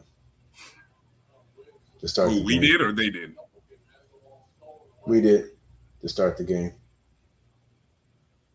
Well, we should be a bigger team than them. Come on, you can't pick your dribble up right there at half court. No, another layup miss. Jesus. You must be Yeah, you're ahead of us. You're a couple seconds ahead. Shirley at the top of the key. Spin move. Bad spin move. Who is that? Octave? Yep. Jesus, man. Yeah, that's 10 points at least 12 points at the rim. Yeah, at this point, we start moving into the stretch, Marcus, where we start keeping track of missed baskets, because I like to say those are points left on the floor. That's ridiculous. No, EA, I'm buying into the. I'm drinking the Rosia water. This is who we are. EA. Don't get frustrated. Yeah. Remember, it's still, look, how much time is left? It's still over 3/4 of a half left to play. Yeah. When you don't have a point guard, a true point guard, and you don't have a consistent 3-point threat at the guard, you're gonna be spotty. You're gonna have some good time moments, and you're gonna have some not so good moments. But this is kind of against Jackson State specifically. Sometimes, a lot of times in tournament play, it's about matchups. It is. Jackson State is the one difficult matchup that we have in the daggum conference, based on our personnel. I wanted, but I would still rather have them without their player of the year over Grambling State. I know that sounds strange, but I would still rather have Jackson State over Grambling State. I don't know if I agree with you, but we got who we got. Yeah, we got who we got. We'll see how that works out. Maybe I'll wish differently later.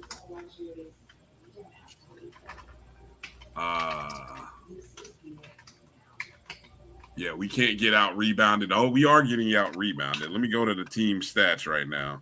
Feels like we are getting out rebounded. Oh, we are. Oh yeah, we're -5 on the rebounds right now.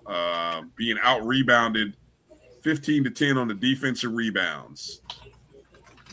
Yeah, if Octave don't come down from the guard position or the wing position and get rebounds, because Sanders is not going to get rebounds.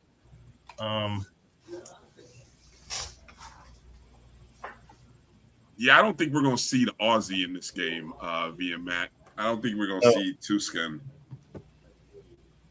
You typically start shortening up your lineup.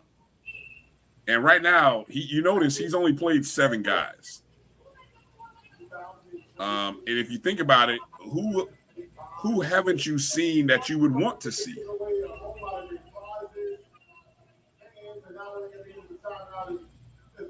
I can't think of anybody. Anybody that'd be additive. This game is the mantra of tournament play and postseason play in college, and at all levels. Survive and move on. Yeah. And look, the winner of this game has an off day. Yeah. So you just gotta find a way to win. He saved it into the.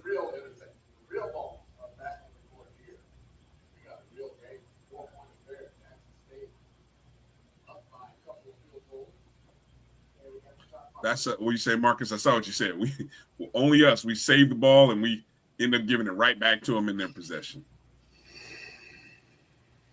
I think they got to reset the. Yeah, that's what they're saying. The shot clock.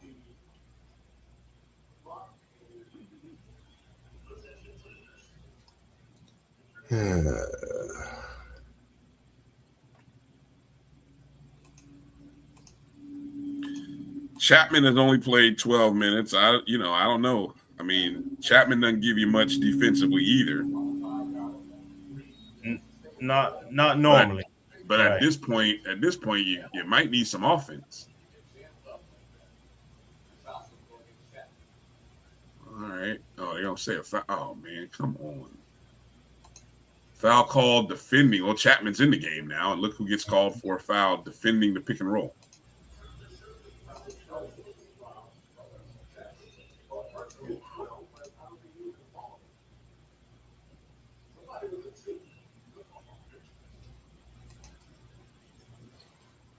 $15:04 remaining. Well, that's on my TV. Actually, it says 14:49. Yeah, a three-pointer. Jesus. Off the dribble. Just let him run right into it.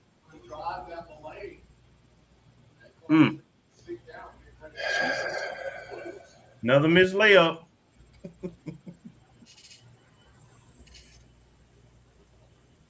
Yeah, you're definitely about 5 seconds ahead. Yeah, a bit ahead of me even.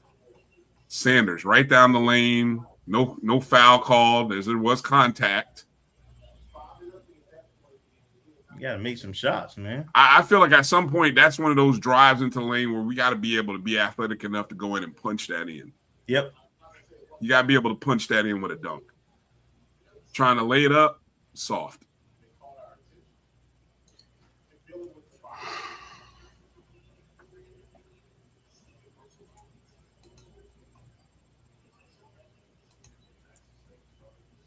Not quite the largest deficit of the game for us, though. But we're pretty close, though. All right, it's a nice bright spot. That's a shot too. Okay.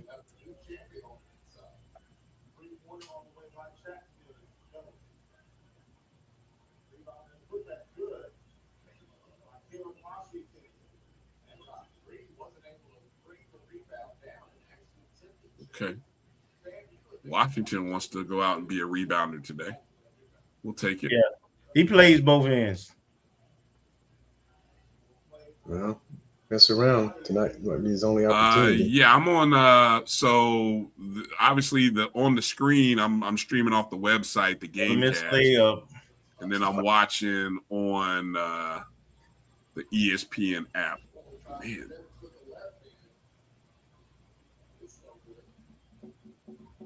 So that's like what, 14 points at the rim. I mean, Shirley missed that, and it wasn't even a close miss. I mean, it was like, damn. I mean, how much harder can you put that ball off the glass? No touch. Just dunk it. Well, he wasn't going to the basket strong enough. That's the thing. He's slashing, trying to be finesse instead of just going in and punching it. There's a nice block by Washington. Again, we are at our best when the ball moves. When the ball moves, we are at our best. And right now, it's real stale and flat. Yeah, I think that's a common problem between both. Move by Shirley. Is that when they start doing ISO Joe, like the early 2000s Atlanta Hawks? Not early 2000s, the 2010s. Octave kills me. Unnecessary risk. It's just like, can you just be an honest sit down defender? Look, going for the steal, guy goes by him, nobody helps. There's no help on the backside. First off, who's got foot speed to help? Well, what I'm saying is Shirley is backpedaling instead of coming up to stop the drive. I always say this: if your teammate gets beat, somebody's got to help, and you got to step up to help. Shirley's backpedaling, so when Octave catches up, Octave ends up running into Shirley. We struggle with perimeter defense. That's our Achilles heel. Somebody said, "Show that you got an old school FAMU cap on, Kelvin. What you got? What you got on there?" No, it ain't. I mean, I done had it for a while, but it ain't that old. It's just old. It's old, but it ain't old. It's not that old.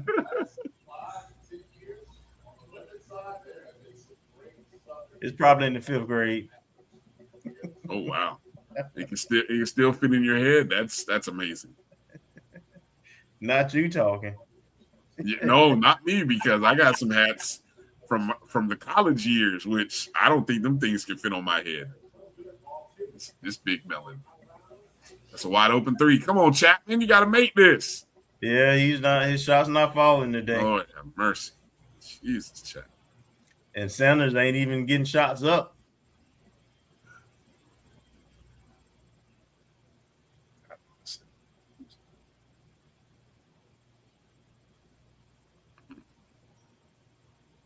This is probably our best defensive team we can put on the floor right now. Octave, Baker. Oh, another miss. Oh, God. Y'all going to be mad at this one. You're really far ahead of us.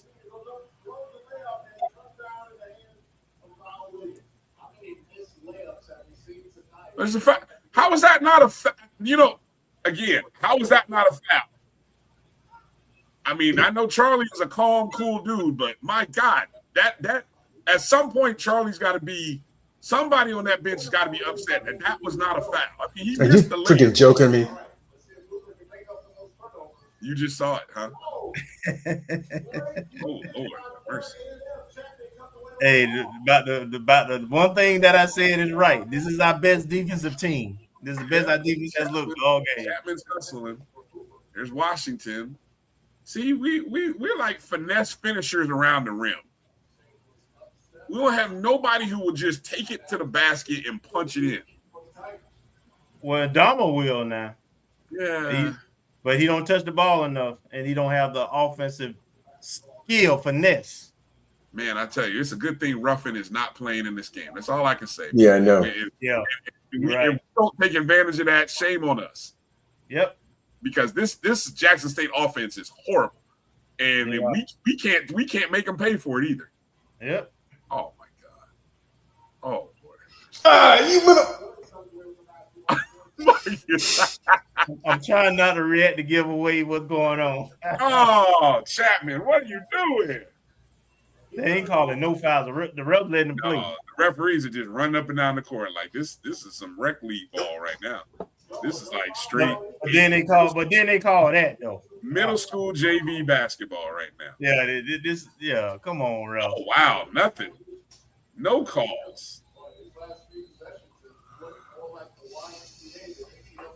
Oh, where is it? Well, I'm glad I'm not there. I think I'd about to boo. I'd be booing my tail off right now. Yeah. That would be booing. I can't hear the crowd, but I hope the crowd is booing.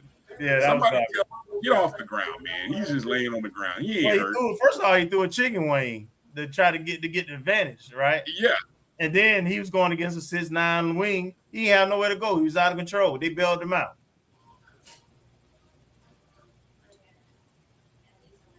You know what, Washington, if he would have not come down with his left hand, and he didn't hit him, he just can't. Oh my God.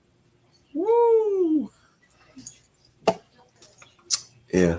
Well, I mean, in terms of missed opportunities, this, well, and I don't want to unfairly compare, but comparing this and the ladies' game earlier, I mean, if the ladies had missed opportunities, this is horrible.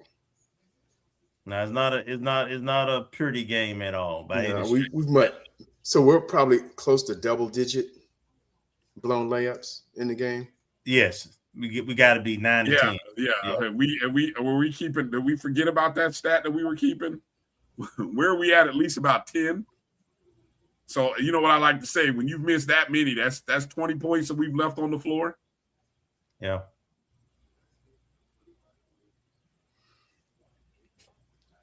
Man, this is setting AAU basketball back. AAU basketball won't claim this.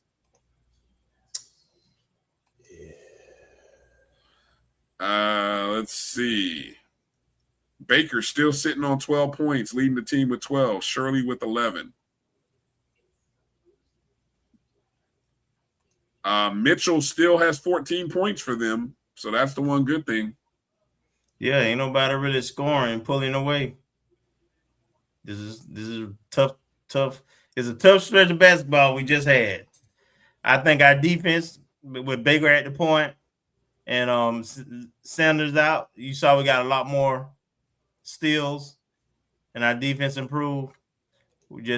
Our scoring still is lacking though.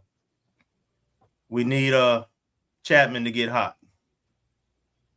Hold on, I can pull up something here, Marcus, that goes to 2-point field goals missed here. Let me see. And let me see. I don't know if I can zoom in or not, and it'll tell me the number.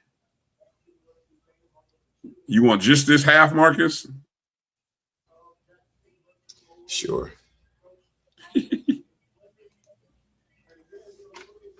1, 2, 3, 4, 5, 6. In terms of layups,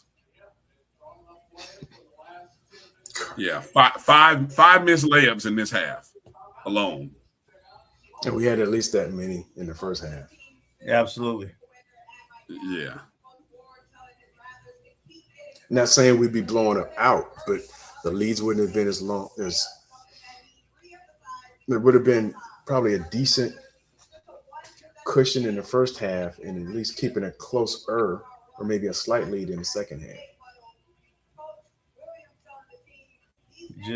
Just got to find and close these 10 minutes out, man. Just find a way to win. That's this kind of game it is for us.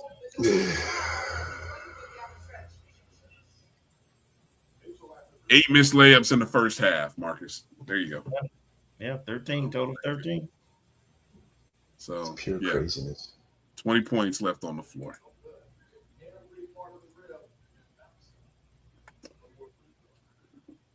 And they're missing free throws. It's just leaving the door open for us. Nobody wants it.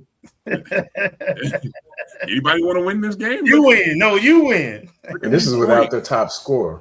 Look at these points. Okay, Caleb Washington. All right, so let's mark this point here. 10-minute mark to the next timeout, which will be at the let's just mark this time here. 10-minute mark to about the 6-minute mark. These 4 minutes. Game's gonna be won and lost in these 4 minutes, guys. And already we're 2-0. 2-0.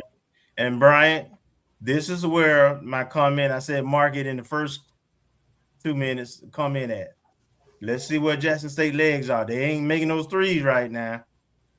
Are they worn down? I don't know yet, but we'll see. Yeah, EA, I don't know if recruits really. I mean, any recruit that's watching this game is probably thinking, man, I can go in and contribute. I don't think they're looking at this like negatively.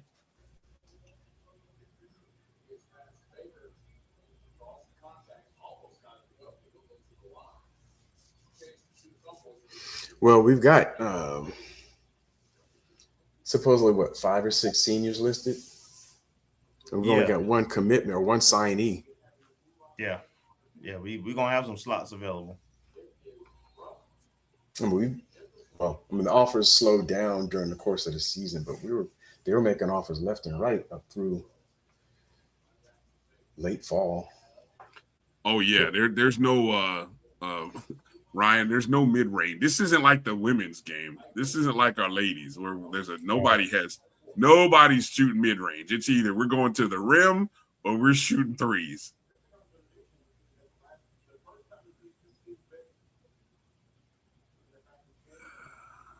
All right. It's Caleb Washington time. I told you somebody's about to take over right now. Let it be none other than Caleb Washington. Yeah, come on, man. The ultimate X factor. They don't have an answer. They don't have an answer for him right now. You know what? This is not this. I feel good for Washington because here's a young man who last year. Oh, wow. Uh-oh. Let me see where Marcus is ahead of me now somehow. I don't know how that happened. Let me see what Marcus saw. Here's our opportunity, fellas. What, Marcus, what are you oohing on? It's like, man, how far ahead of you are you? No, we almost had a steal. Oh, that's what you okay. Because I'm like, man, what are you? Because that would have been a breakaway, aka another opportunity to blow a layup. Somebody just slipped on some water. Come on now. Where's the white man? Where's the mop man? The mop man, come on now. The white man? The mop man. The guy with the mop. Oh, yeah, right there. Oh, you said wipe. Okay. The wipe man, mop man. Yeah. Somebody mopped the floor. So, okay, Bryan, getting your Dr. Umar on. Yes.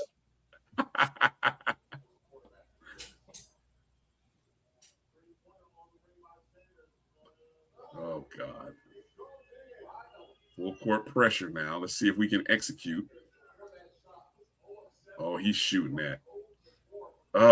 Get in there. Let's go. Jesus, man. Sanders, boy. He plays with the heartstrings, doesn't he? He made big shots. That's his contribution to the team. I guess so, man. Jesus. And he's not afraid to take those big shots. No, he's sure not. He's sure not, man. It's frustrating to watch. The score is 49-45. Somewhere between 7 minutes and 7:30 to play, depending upon whether you're watching the screen or watching it online. Rattlers are up 4 points. And again, this is that point. What did we say, guys? What I say? We were down 2, 44-42. Oh, Jesus Christ.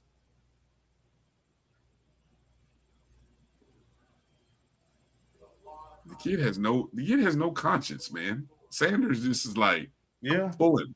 I'm just gonna pull. He from New York City, boss. A Rockaway. I don't know what accent that was, but okay. The movie Life. Yes, but I know exactly what you're talking about. Was that guy from New York? No, he was talking about Claude him. They from New York City, boss.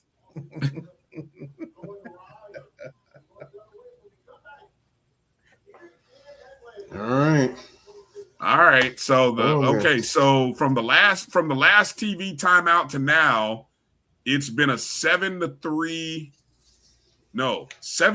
run. Because we were down 44-42 the last TV timeout. So now we're up 4. And Bryan, I think I still am 100% sure, but I think if you look at Jackson State shots, they're not falling now. I think they legs are tired. You think it's starting to creep up on them, huh? I do, but the issue is we need to separate a little bit more. Well, because they're gonna make 1 or 2 threes for said and done. So we need to be far enough ahead where it won't matter. Well, I think you're onto something because the only point they've scored in this TV timeout stretch has been at the free throw line. Right now, from the field, they are 15 of 44.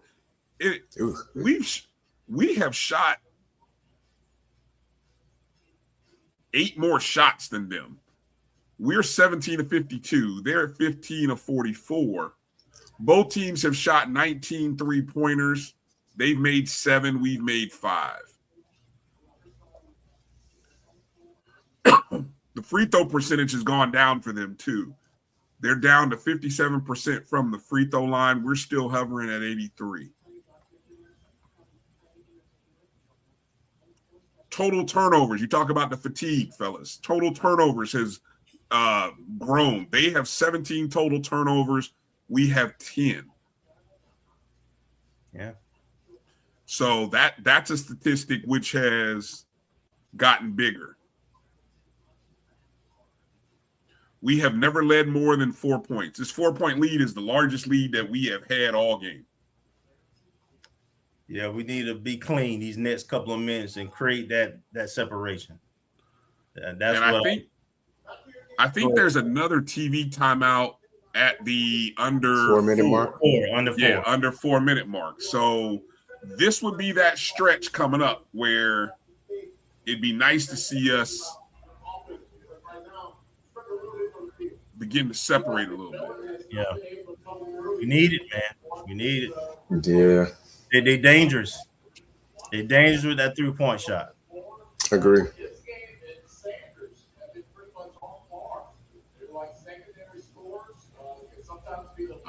All right. The big fella's getting involved now. You must be ahead or something. No, I'm looking at the game cast. Yeah. Game cast on the screen. It's ahead of my picture. Yeah. It's almost I think it's second ahead of my picture. Ooh, and Dama wide open. I saw it wide open. Somehow that was unexpected. Come on.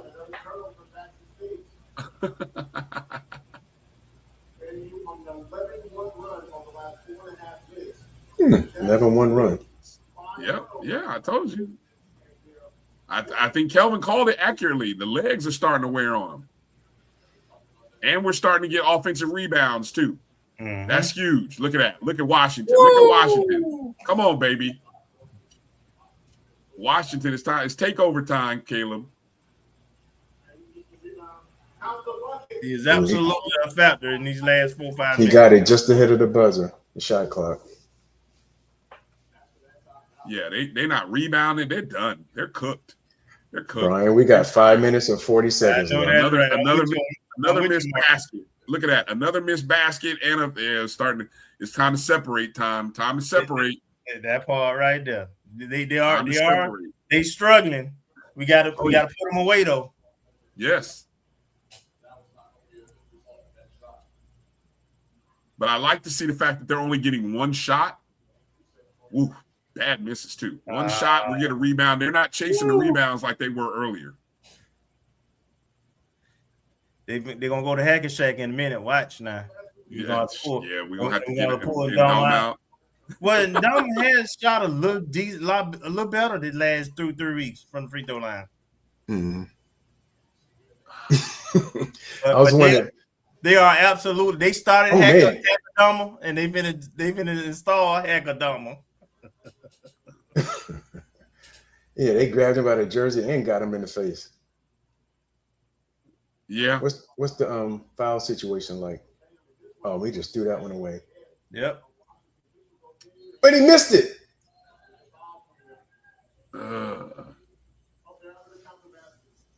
What? Oh, he grabbed the rim. They're gonna call basket interference. Grabbing the rim, basket interference. No, but the ball was already past the rim though. It had nothing to do with the shot.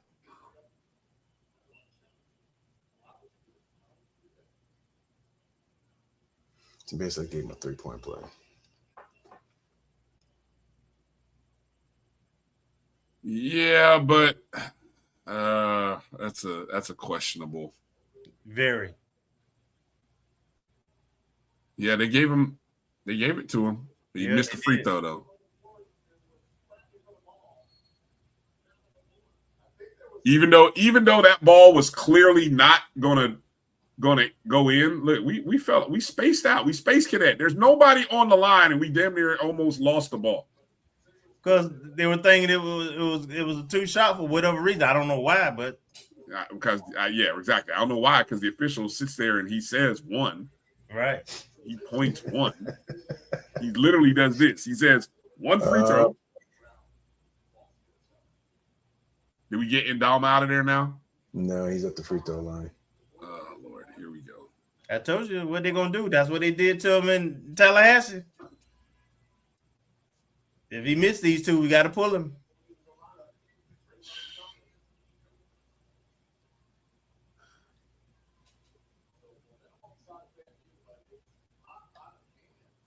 It's a lot of substitutions happening right now. Ooh, there you go, Ndama.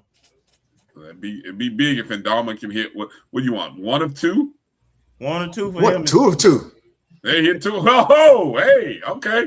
That's what we want. Somebody's been working on the free throws. Let's go, big fella. Yes, he has been working on it. That's good to see. Oh, goodness. Good to see. Hit both of them. The basketball guards might. I don't know. Let me shut up. What'd you say? It's too early, Kevin. What'd you say we need to score?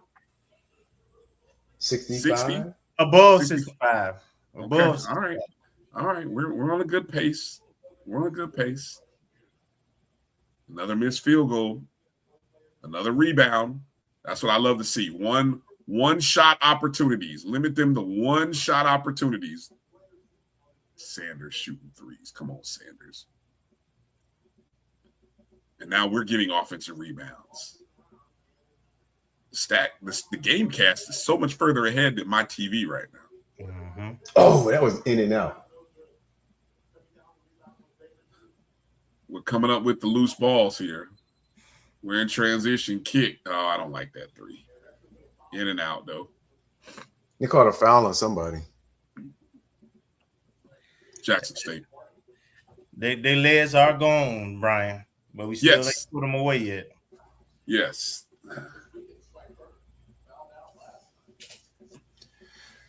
All right, come on, man. It's Antonio Baker at the free throw line. All right. He's one of those guys. He 1 and 1 is good for him. I mean, 1 of 2. Hey, they have still only scored. Now they're huddling up. Hey, they've only scored 3 points. Notice that. Remember what I tell you? We were down 42 to 44. We're on a 13-2 run now. 13 to 3 run. Yeah. Hey, Edwin, leave my internet provider alone. It's Spectrum. Okay. And you got to remember, Bryan, something else we haven't brought up about this game. Got to remember, Jackson State played last night. Yes, Jackson State played last night. Yes, they did. So their legs really should be weary. Okay. It is Look not at Dama hitting free throws. I told you, man, the last 2-3 weeks. How big is this? He looked different. All right. Hey, look, I'll take it. Hit 1 of 2. Yeah. That's 3 in a row. That's not on them. Yeah. How you gonna call it on him? And all both of them sitting out about, and they both had the ball. What are you referring to? You see it. Can't you challenge it? I think it goes out of bounds. Good Lord. Yes, you can challenge that. Oh yeah, that you can challenge that because it's out of bounds.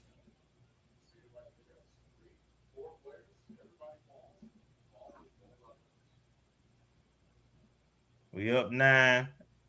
He probably gonna. I don't know how the challenge system work in college. No, if it's an out of bounds, you can challenge the out of bounds. But if you challenge, do you lose it? Because you probably do. Yes, you do. Because Ward ain't gonna challenge that if that's the case.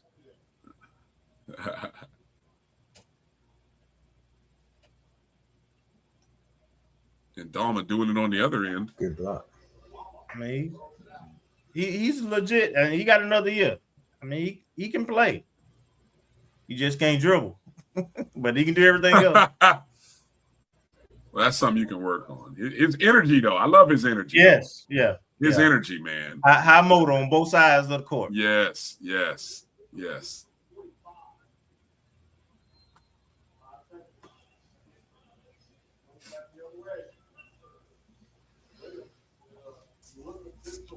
Nehemiah, don't start with the uniforms. Don't ask. Go back and read. Hold on. What point was story time? Was story time in the first half?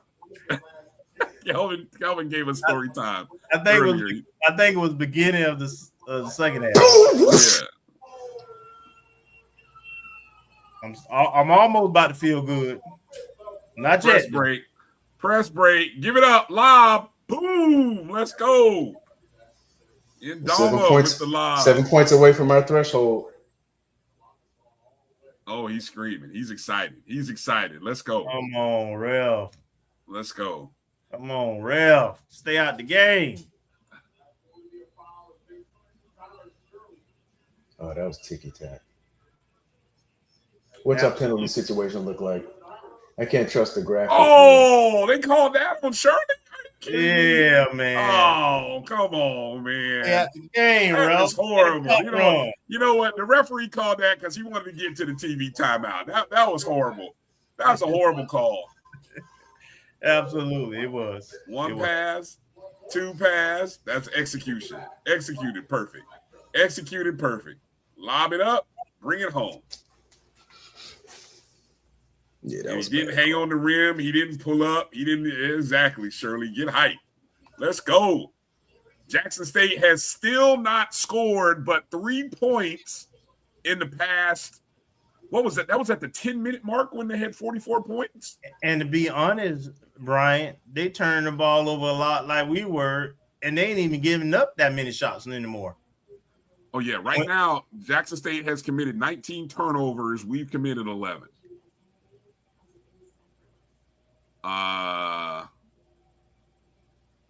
We've just taken so many more shots than them. The field goal percentage for both teams are horrible. Yeah. But we have literally taken 9 more shots than them. Free throws. We are 13 of 16 at the free throw line. They are 8 of 15. Yeah. That's huge. Yeah. That is huge. Yeah. And this 7-minute stretch right here, again, we're on a 16-3 run right now.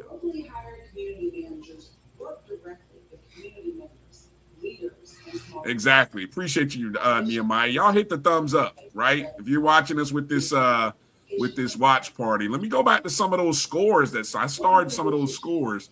Let me see what those predictions were. Let me see. V and Matt, he was predicting a close game. Let me see who might be closest to the pin. Jimmy Mack had a 5-point game. Troy, there's more in line with the margin right there. Hey, Brian, did you take my advice before we came on air? Remember you asked, and you say I spoke it, so you did you put a little lunch money on that? I did not. I missed it. I would have had to have done it this morning. Okay.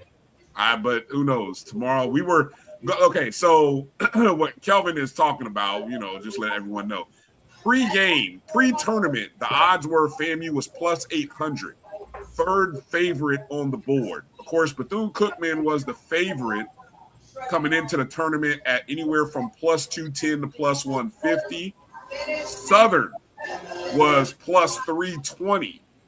And then Florida A&M and Texas Southern were plus 800. Now, this was pre-tournament before the first men's game. Then earlier today, FAMU was down to plus 600. I'll be curious to see where we are after today and now that Bethune-Cookman is gone.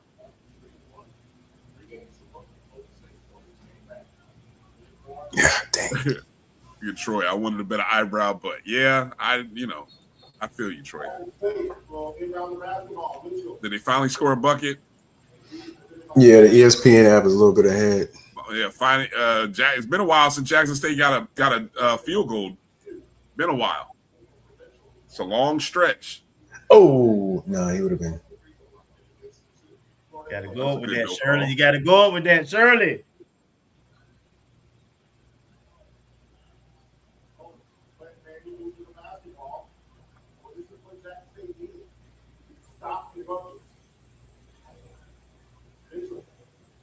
Oh, Shirley. Oh, good Lord. Shirley.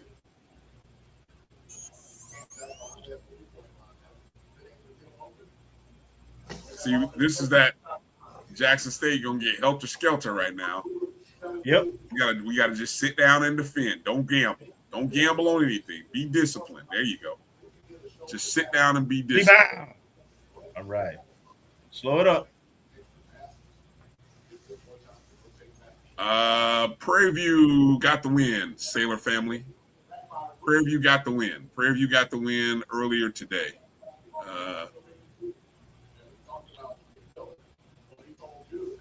Good offensive rebound. That's a great box out.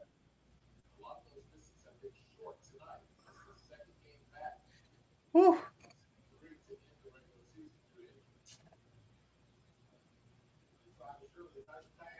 Oh, there's a lot of hand touching there on the ball handler. You know, it is. Call that. Come on, cut. There it is. Nice cut. Oh, come on. Okay, at least he called the foul. I saw that play before it even. I was just hoping that Shirley was going to make the good pass. But see, once again, FAMU skip pass, drops it into the short corner, and then a nice cut by Octave. That's when we are at our best right there. When we can move the ball. Actually, the ladies moved the ball pretty good today, too. They got a little stagnant. They got stagnant at the end of the first half to allow them to come back, but they moved the ball pretty good. Yeah, that was the only time when it got kind of bad. All right, appreciate you, Matt B, 5702. Appreciate you jumping in and joining us.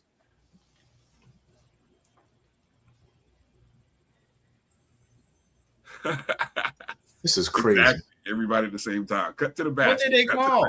What was the call on that? Marcus, did you get it? I didn't see it. I didn't see what the call was. It looked like as much as hard as they were letting them go earlier in the game, and they're calling called stuff it on like Chapman though. It's 1-1. 1-1. He missed a free throw though. So yes, dog. God don't like ugly. Legs get ball don't lie. Ball don't lie.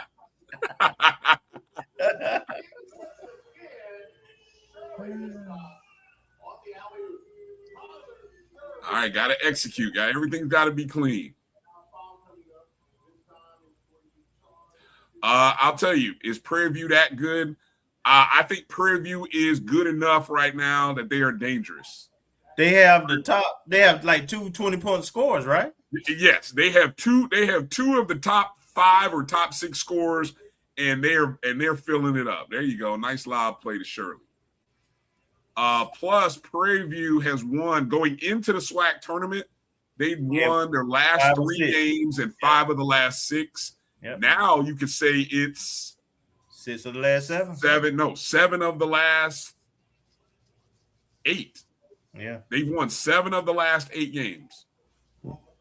So I will look. I can't wait to see who they get to play in the semifinals. That's all I'm gonna say.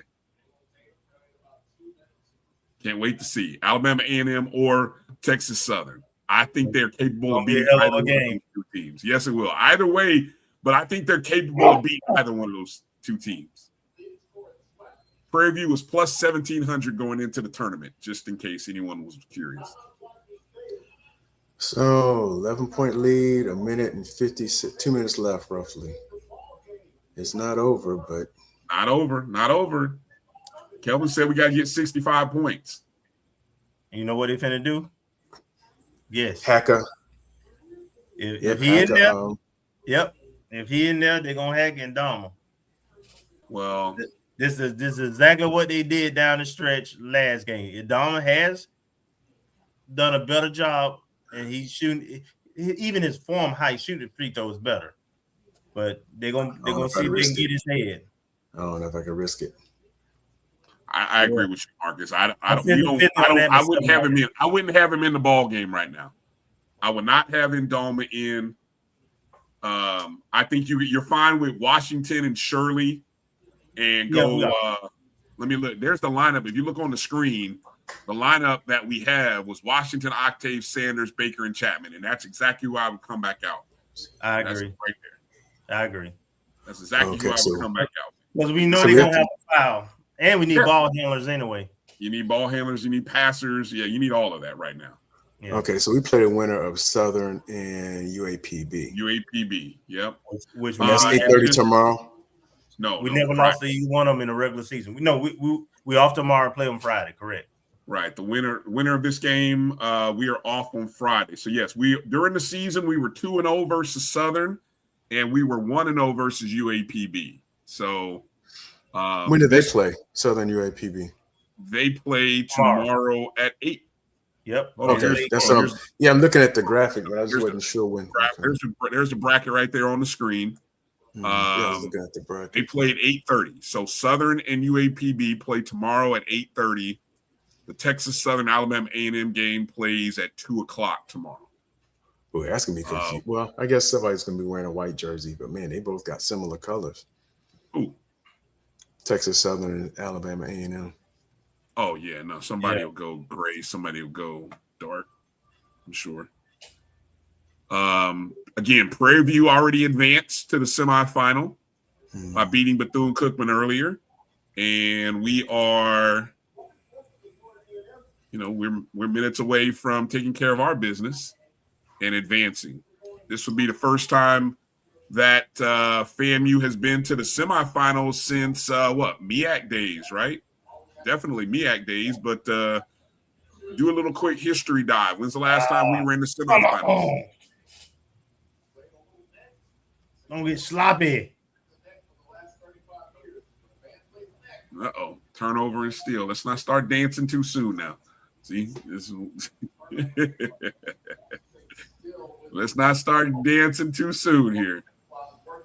Jackson State looks like they come out in a 1-3-1, and we just throw the ball right over. Instead of just hitting the guy in the middle, we throw it right over his head. Jeez. Yeah, come on. You got to – who's that, Octave again? Mm-hmm. Yep. Good Lord, man. Come on, make the pass back. There you go. Middle. Timeout. Jesus Christ. Come on. We can't – now all of a sudden we can't execute a press break against a 2-1-2. So what we need to do, in my opinion, is have Sanders take the ball out and let Baker get the ball. Yeah, I would switch Baker and Octave is, not a great decision maker at times. Turns it over too much for me. I keep it in Baker's hand. Yes, the press is I don't know. You want to call it? Yeah, it's not an aggressive trap. It's really meant to more so contain us, slow us down, and if we can't make a good, clean pass, I mean, Jesus. Yeah. Hey, did you guys see it during the women's game? Did you see Natalie White down on the floor? What is he doing? Uh-oh. Back to live action. Oh, shit, another turnover. Yeah. Oh. What the heck? Oh, you guys are definitely ahead of me now. Oh boy. Let Caleb handle the ball. I'm convinced now. Caleb, I trust him. Thank you. He's out front now.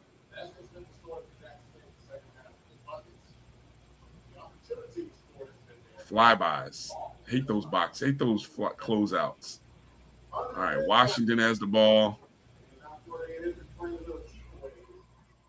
It's those soft blowing. It's ball game now. Bang. Yep.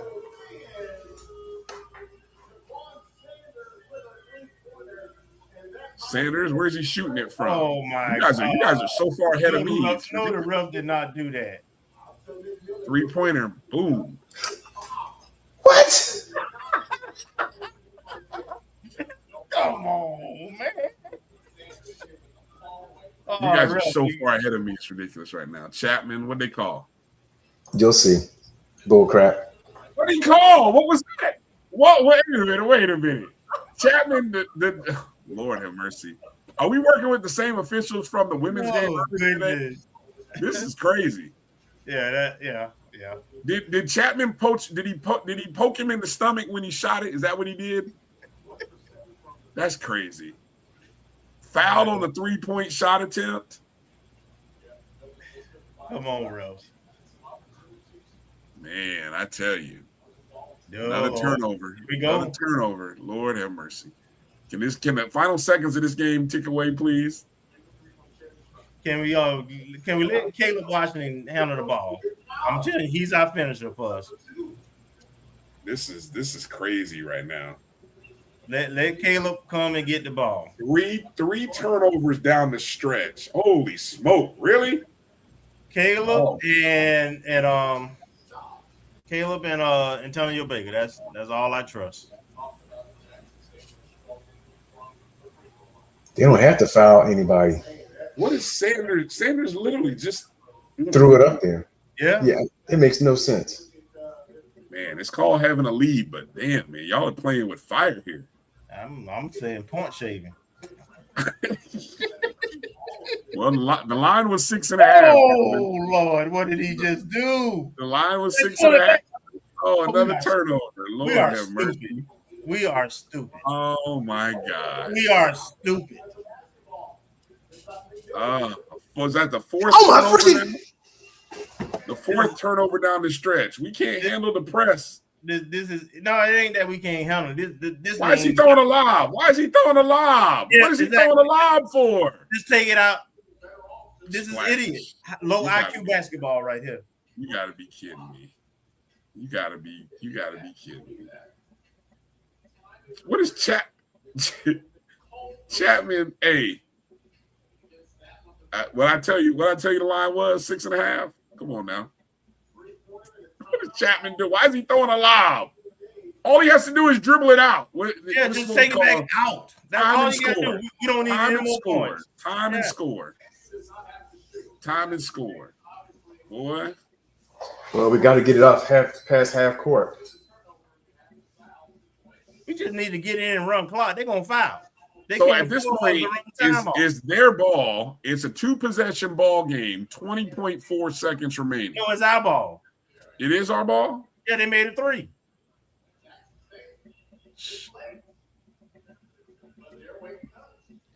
All right. Take them to the shower. Come on, we got to pay attention, cheerleaders. What are we doing? What are the cheerleaders doing? Lord have mercy. We celebrate, and we have no sense of what we're doing right now. Hey, this is basketball. We don't. Let's go, and a foul. Let's go. Yeah, this is basketball. We don't know what we're doing. Hey, I want all of you on social media. This is all I want you to do. Just say, what time is checkout time? That's all I want y'all to do. I just need y'all to flood the internet with asking, what time is checkout time in Atlanta? That's all I want y'all to do. And hashtag SWAC hoops, hashtag FAMU versus JSU. They'll know what I'm talking about. What was that little comment by Coach last year? Yeah. You can run the clip. Well, I wish I had the clip. What time is checkout time? That's all I'm gonna say. Please, on your social media handles. That's all I want y'all to ask. What time is checkout time?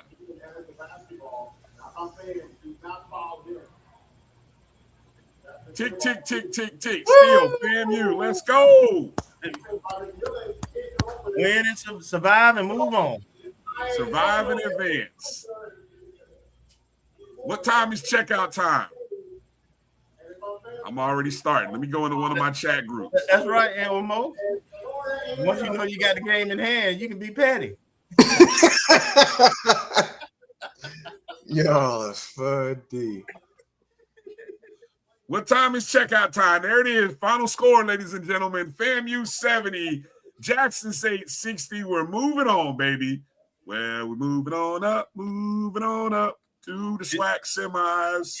As Bryan, I don't remember if I said it on air, but as Bryan know, I told him this was the game we had to get past. This was the game. This was our tough matchup from the season. Everybody else who's in our path, outside of Alabama A&M, who we wouldn't meet into the championship game, we match up well with. So we just had to get past this one. What was our PV matchup? Well, I mean, I guess we'd have to go through whoever wins between Southern and UAPB. Yeah, we only played them once, but we beat Prairie View. But yeah, they're on the side of the bracket. We wouldn't meet them until the championship game. Yeah. But still, I'm thinking, because we beat Southern twice, and I'm seeing these third-time matchups not really work out too well, except for against Alabama A&M. But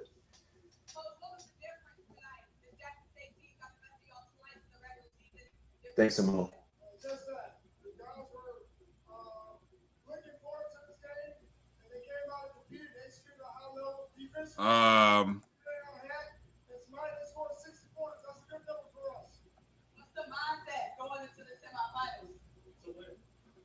Somebody do a quick little history check on the last time FAMU was in the semifinals of the conference tournament.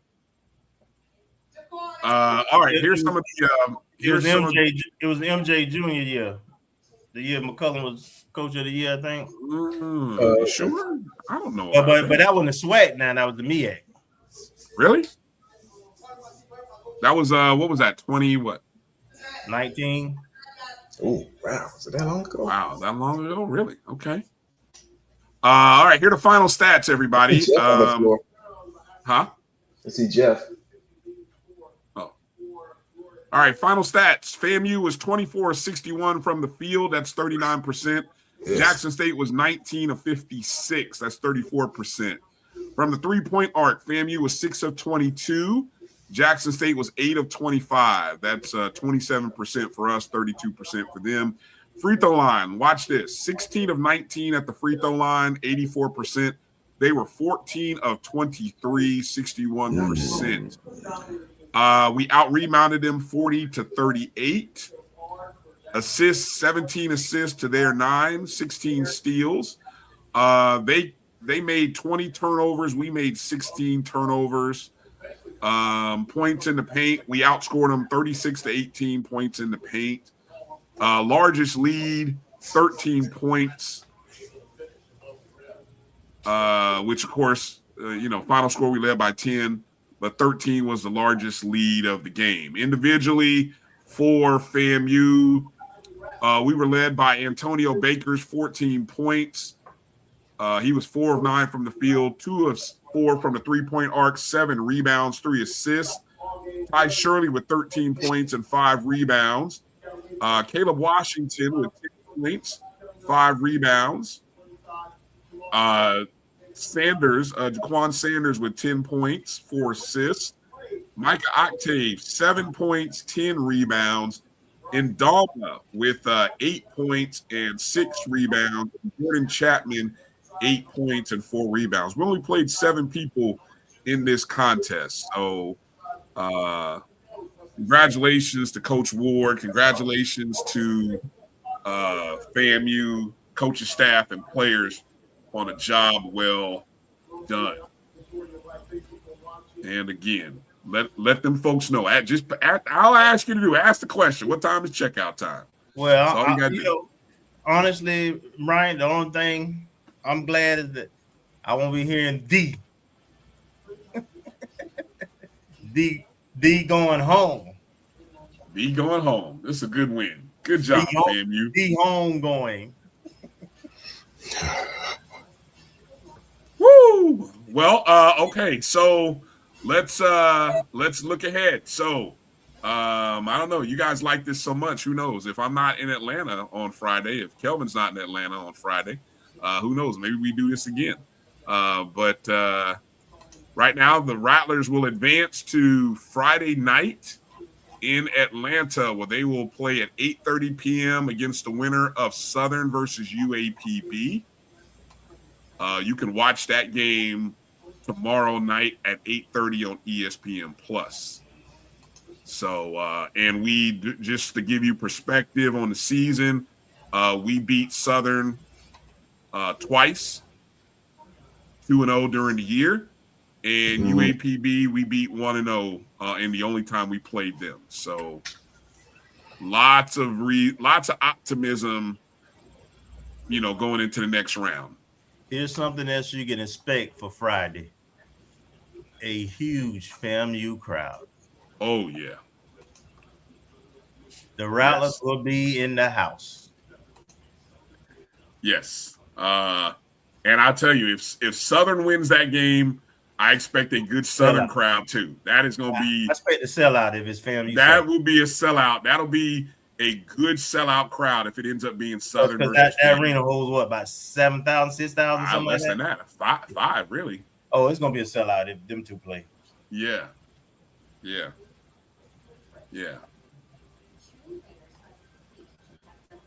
Well, good stuff. Good stuff indeed. All right, let's kind of get ready to close the show with just kind of a scroll through what's ahead in other sports, just to kind of let people know what's ahead for this upcoming weekend. Men's golf, they are beginning tomorrow at the People's Championship. Where is that event at, Kelvin? Can you look that up? Where is that? What, the golf? Yeah. People's Championship. Yeah, I had it. Okay. Also, tomorrow, women's tennis. They are at Georgia Southern. This weekend, FAMU baseball begins a 3-game series at home against Southern University. St. Simon's, Georgia. That's outside of what, Savannah? That's the People's Championship for golf. Yeah. Okay, so golf is in Georgia. Women's tennis is in Georgia at Georgia Southern. That's on Thursday. Friday, baseball at Southern, hosting Southern University. 3-game series against Southern University. Softball is home as well. Softball is home this weekend against Mississippi Valley State. Their first game is on Friday at 6 p.m. And then I'm sure it's a Saturday doubleheader at 1 and 3 o'clock. Now, most of these games have been airing on SWAC TV, especially the baseball games. Yep. I don't know about the softball. I don't know. Has softball hosted a home game on SWAC TV yet? Yes. Okay. They tested softball before they tested baseball. Well, hey, then there we go. So good opportunity for us to watch some softball action, some baseball action. Don't forget Friday night, ESPN Plus, 8:30 for the semifinals. We'll let you know whether we're going to do another watch party. Who knows? It all depends on where I am. Depends on where Kelvin is. If Marcus, I'm going to be here. I'm not going to make it in Atlanta. I committed to doing some security work this weekend, so I'll be here Friday. Well, you know what? I may be online too. I'm still waiting on some things from FAMU, so I mean, I may be home too. So, if that's what you're waiting on, you'll be home. Damn you, Kelvin. So we may do a watch party on Friday night watch party right here, the O&G StrikeZone as FAMU plays Southern. Hey, you guys can always make a donation to the show right there. You see the Cash App sign, $ my JBN, my BCSN. A cup of coffee is always appreciated. You can also join the channels on YouTube or on Facebook. Make sure you find the BCSN Pod Zone. It's the Pod Zone where all of the shows that air on the Black College Sports Network are. BCSN Pod Zone on all of your favorite podcasts. Final score, FAMU 70, Jackson State 60. The checkout time is at 11. The season is over. The end. Hey, there's a tweet. That's a tweet right there. Who's going to let me start some trouble. I'm going to start some good trouble tonight. But yeah, again, wow, what a day. Bethune-Cookman, the number 1 seed in the tournament, goes home. Jackson State knocked out by FAMU. We survive and advance. That's all we're trying to do this time of year. Yep. And so congratulations again to the Rattlers. Marcus, any final words as we close out the show? Nope. 1 for 2 today for the teams. So looking forward to Coach Ward continuing on. And I guess, whatever transpires going forward, we'll have to see how things, work out on the women's end. But Yeah. Spring sports are turning up. We're things are looking good for all spring sports. So just continue on and get as hot as the weather's going to get. Yeah. Amen. They said something about another cold storm, Marcus. I don't know if you heard that. They said don't throw your winter jackets away just yet. Well, so, Marcus is up there in Delaware, so he already know that. He already know that, right? Okay. All right. We the ones have to be reminded. Exactly. Folks, it's 90. Let me get that shorts out. Yeah, I'm going, anyway. Kelvin, final words tonight. Congratulations to Coach Ward and team. Congratulations to all our sports, our tournament champion golf team. And I will try to support some of these teams over the weekend who had home baseball, softball, and also good effort. I already reached out to Coach Cromartie, but good effort by the young ladies. I'm very proud of how they represented and competed today. Just came up a little short, so I'm feeling really good and froggy about FAMU Athletics right now. Today is a good day. Hey, I woke up and I said it felt great to be a Rattler. It felt like a great day, and I'm telling you, man, the women did not disappoint, man. They had me in class wearing my orange and green. I was trying to Michael Jordan. Hey, look, I was trying to teach and watch the game, boy. It was tough, boy. It was tough. But I'm very proud of what I saw from Coach Gordon and the Lady Rattlers today. And congratulations to the guys. It felt good to be a Rattler. I told you, FAMU is also a basketball school. I told you, they didn't want to hear it. Once we start getting in there in the basketball world, watch out, SWAC. Watch out. Yeah. We can't wait for Friday. And be on the lookout. We'll share some information, let you know if we're going to do the watch party thing on Friday night. Make sure you're locked in to the Black College Sports Network and the O&G StrikeZone. The guys from the Black College Sports Network are on site doing pregame, postgame, halftime shows all week. So make sure you're locked in at my BCSN1, the number one on all the social media handles, Facebook, Twitter, and Instagram. All right. Thank you, everybody in the chats. We appreciate you. You guys were fun tonight. You guys be well. God bless. We'll hopefully see you on Friday night. Fangs up, Rattlers. Make sure to strike in the A. And my final words are, what time's checkout time? Oh, yeah, 11 o'clock. 11 a.m. Peace out. Sharp. Peace out, baby.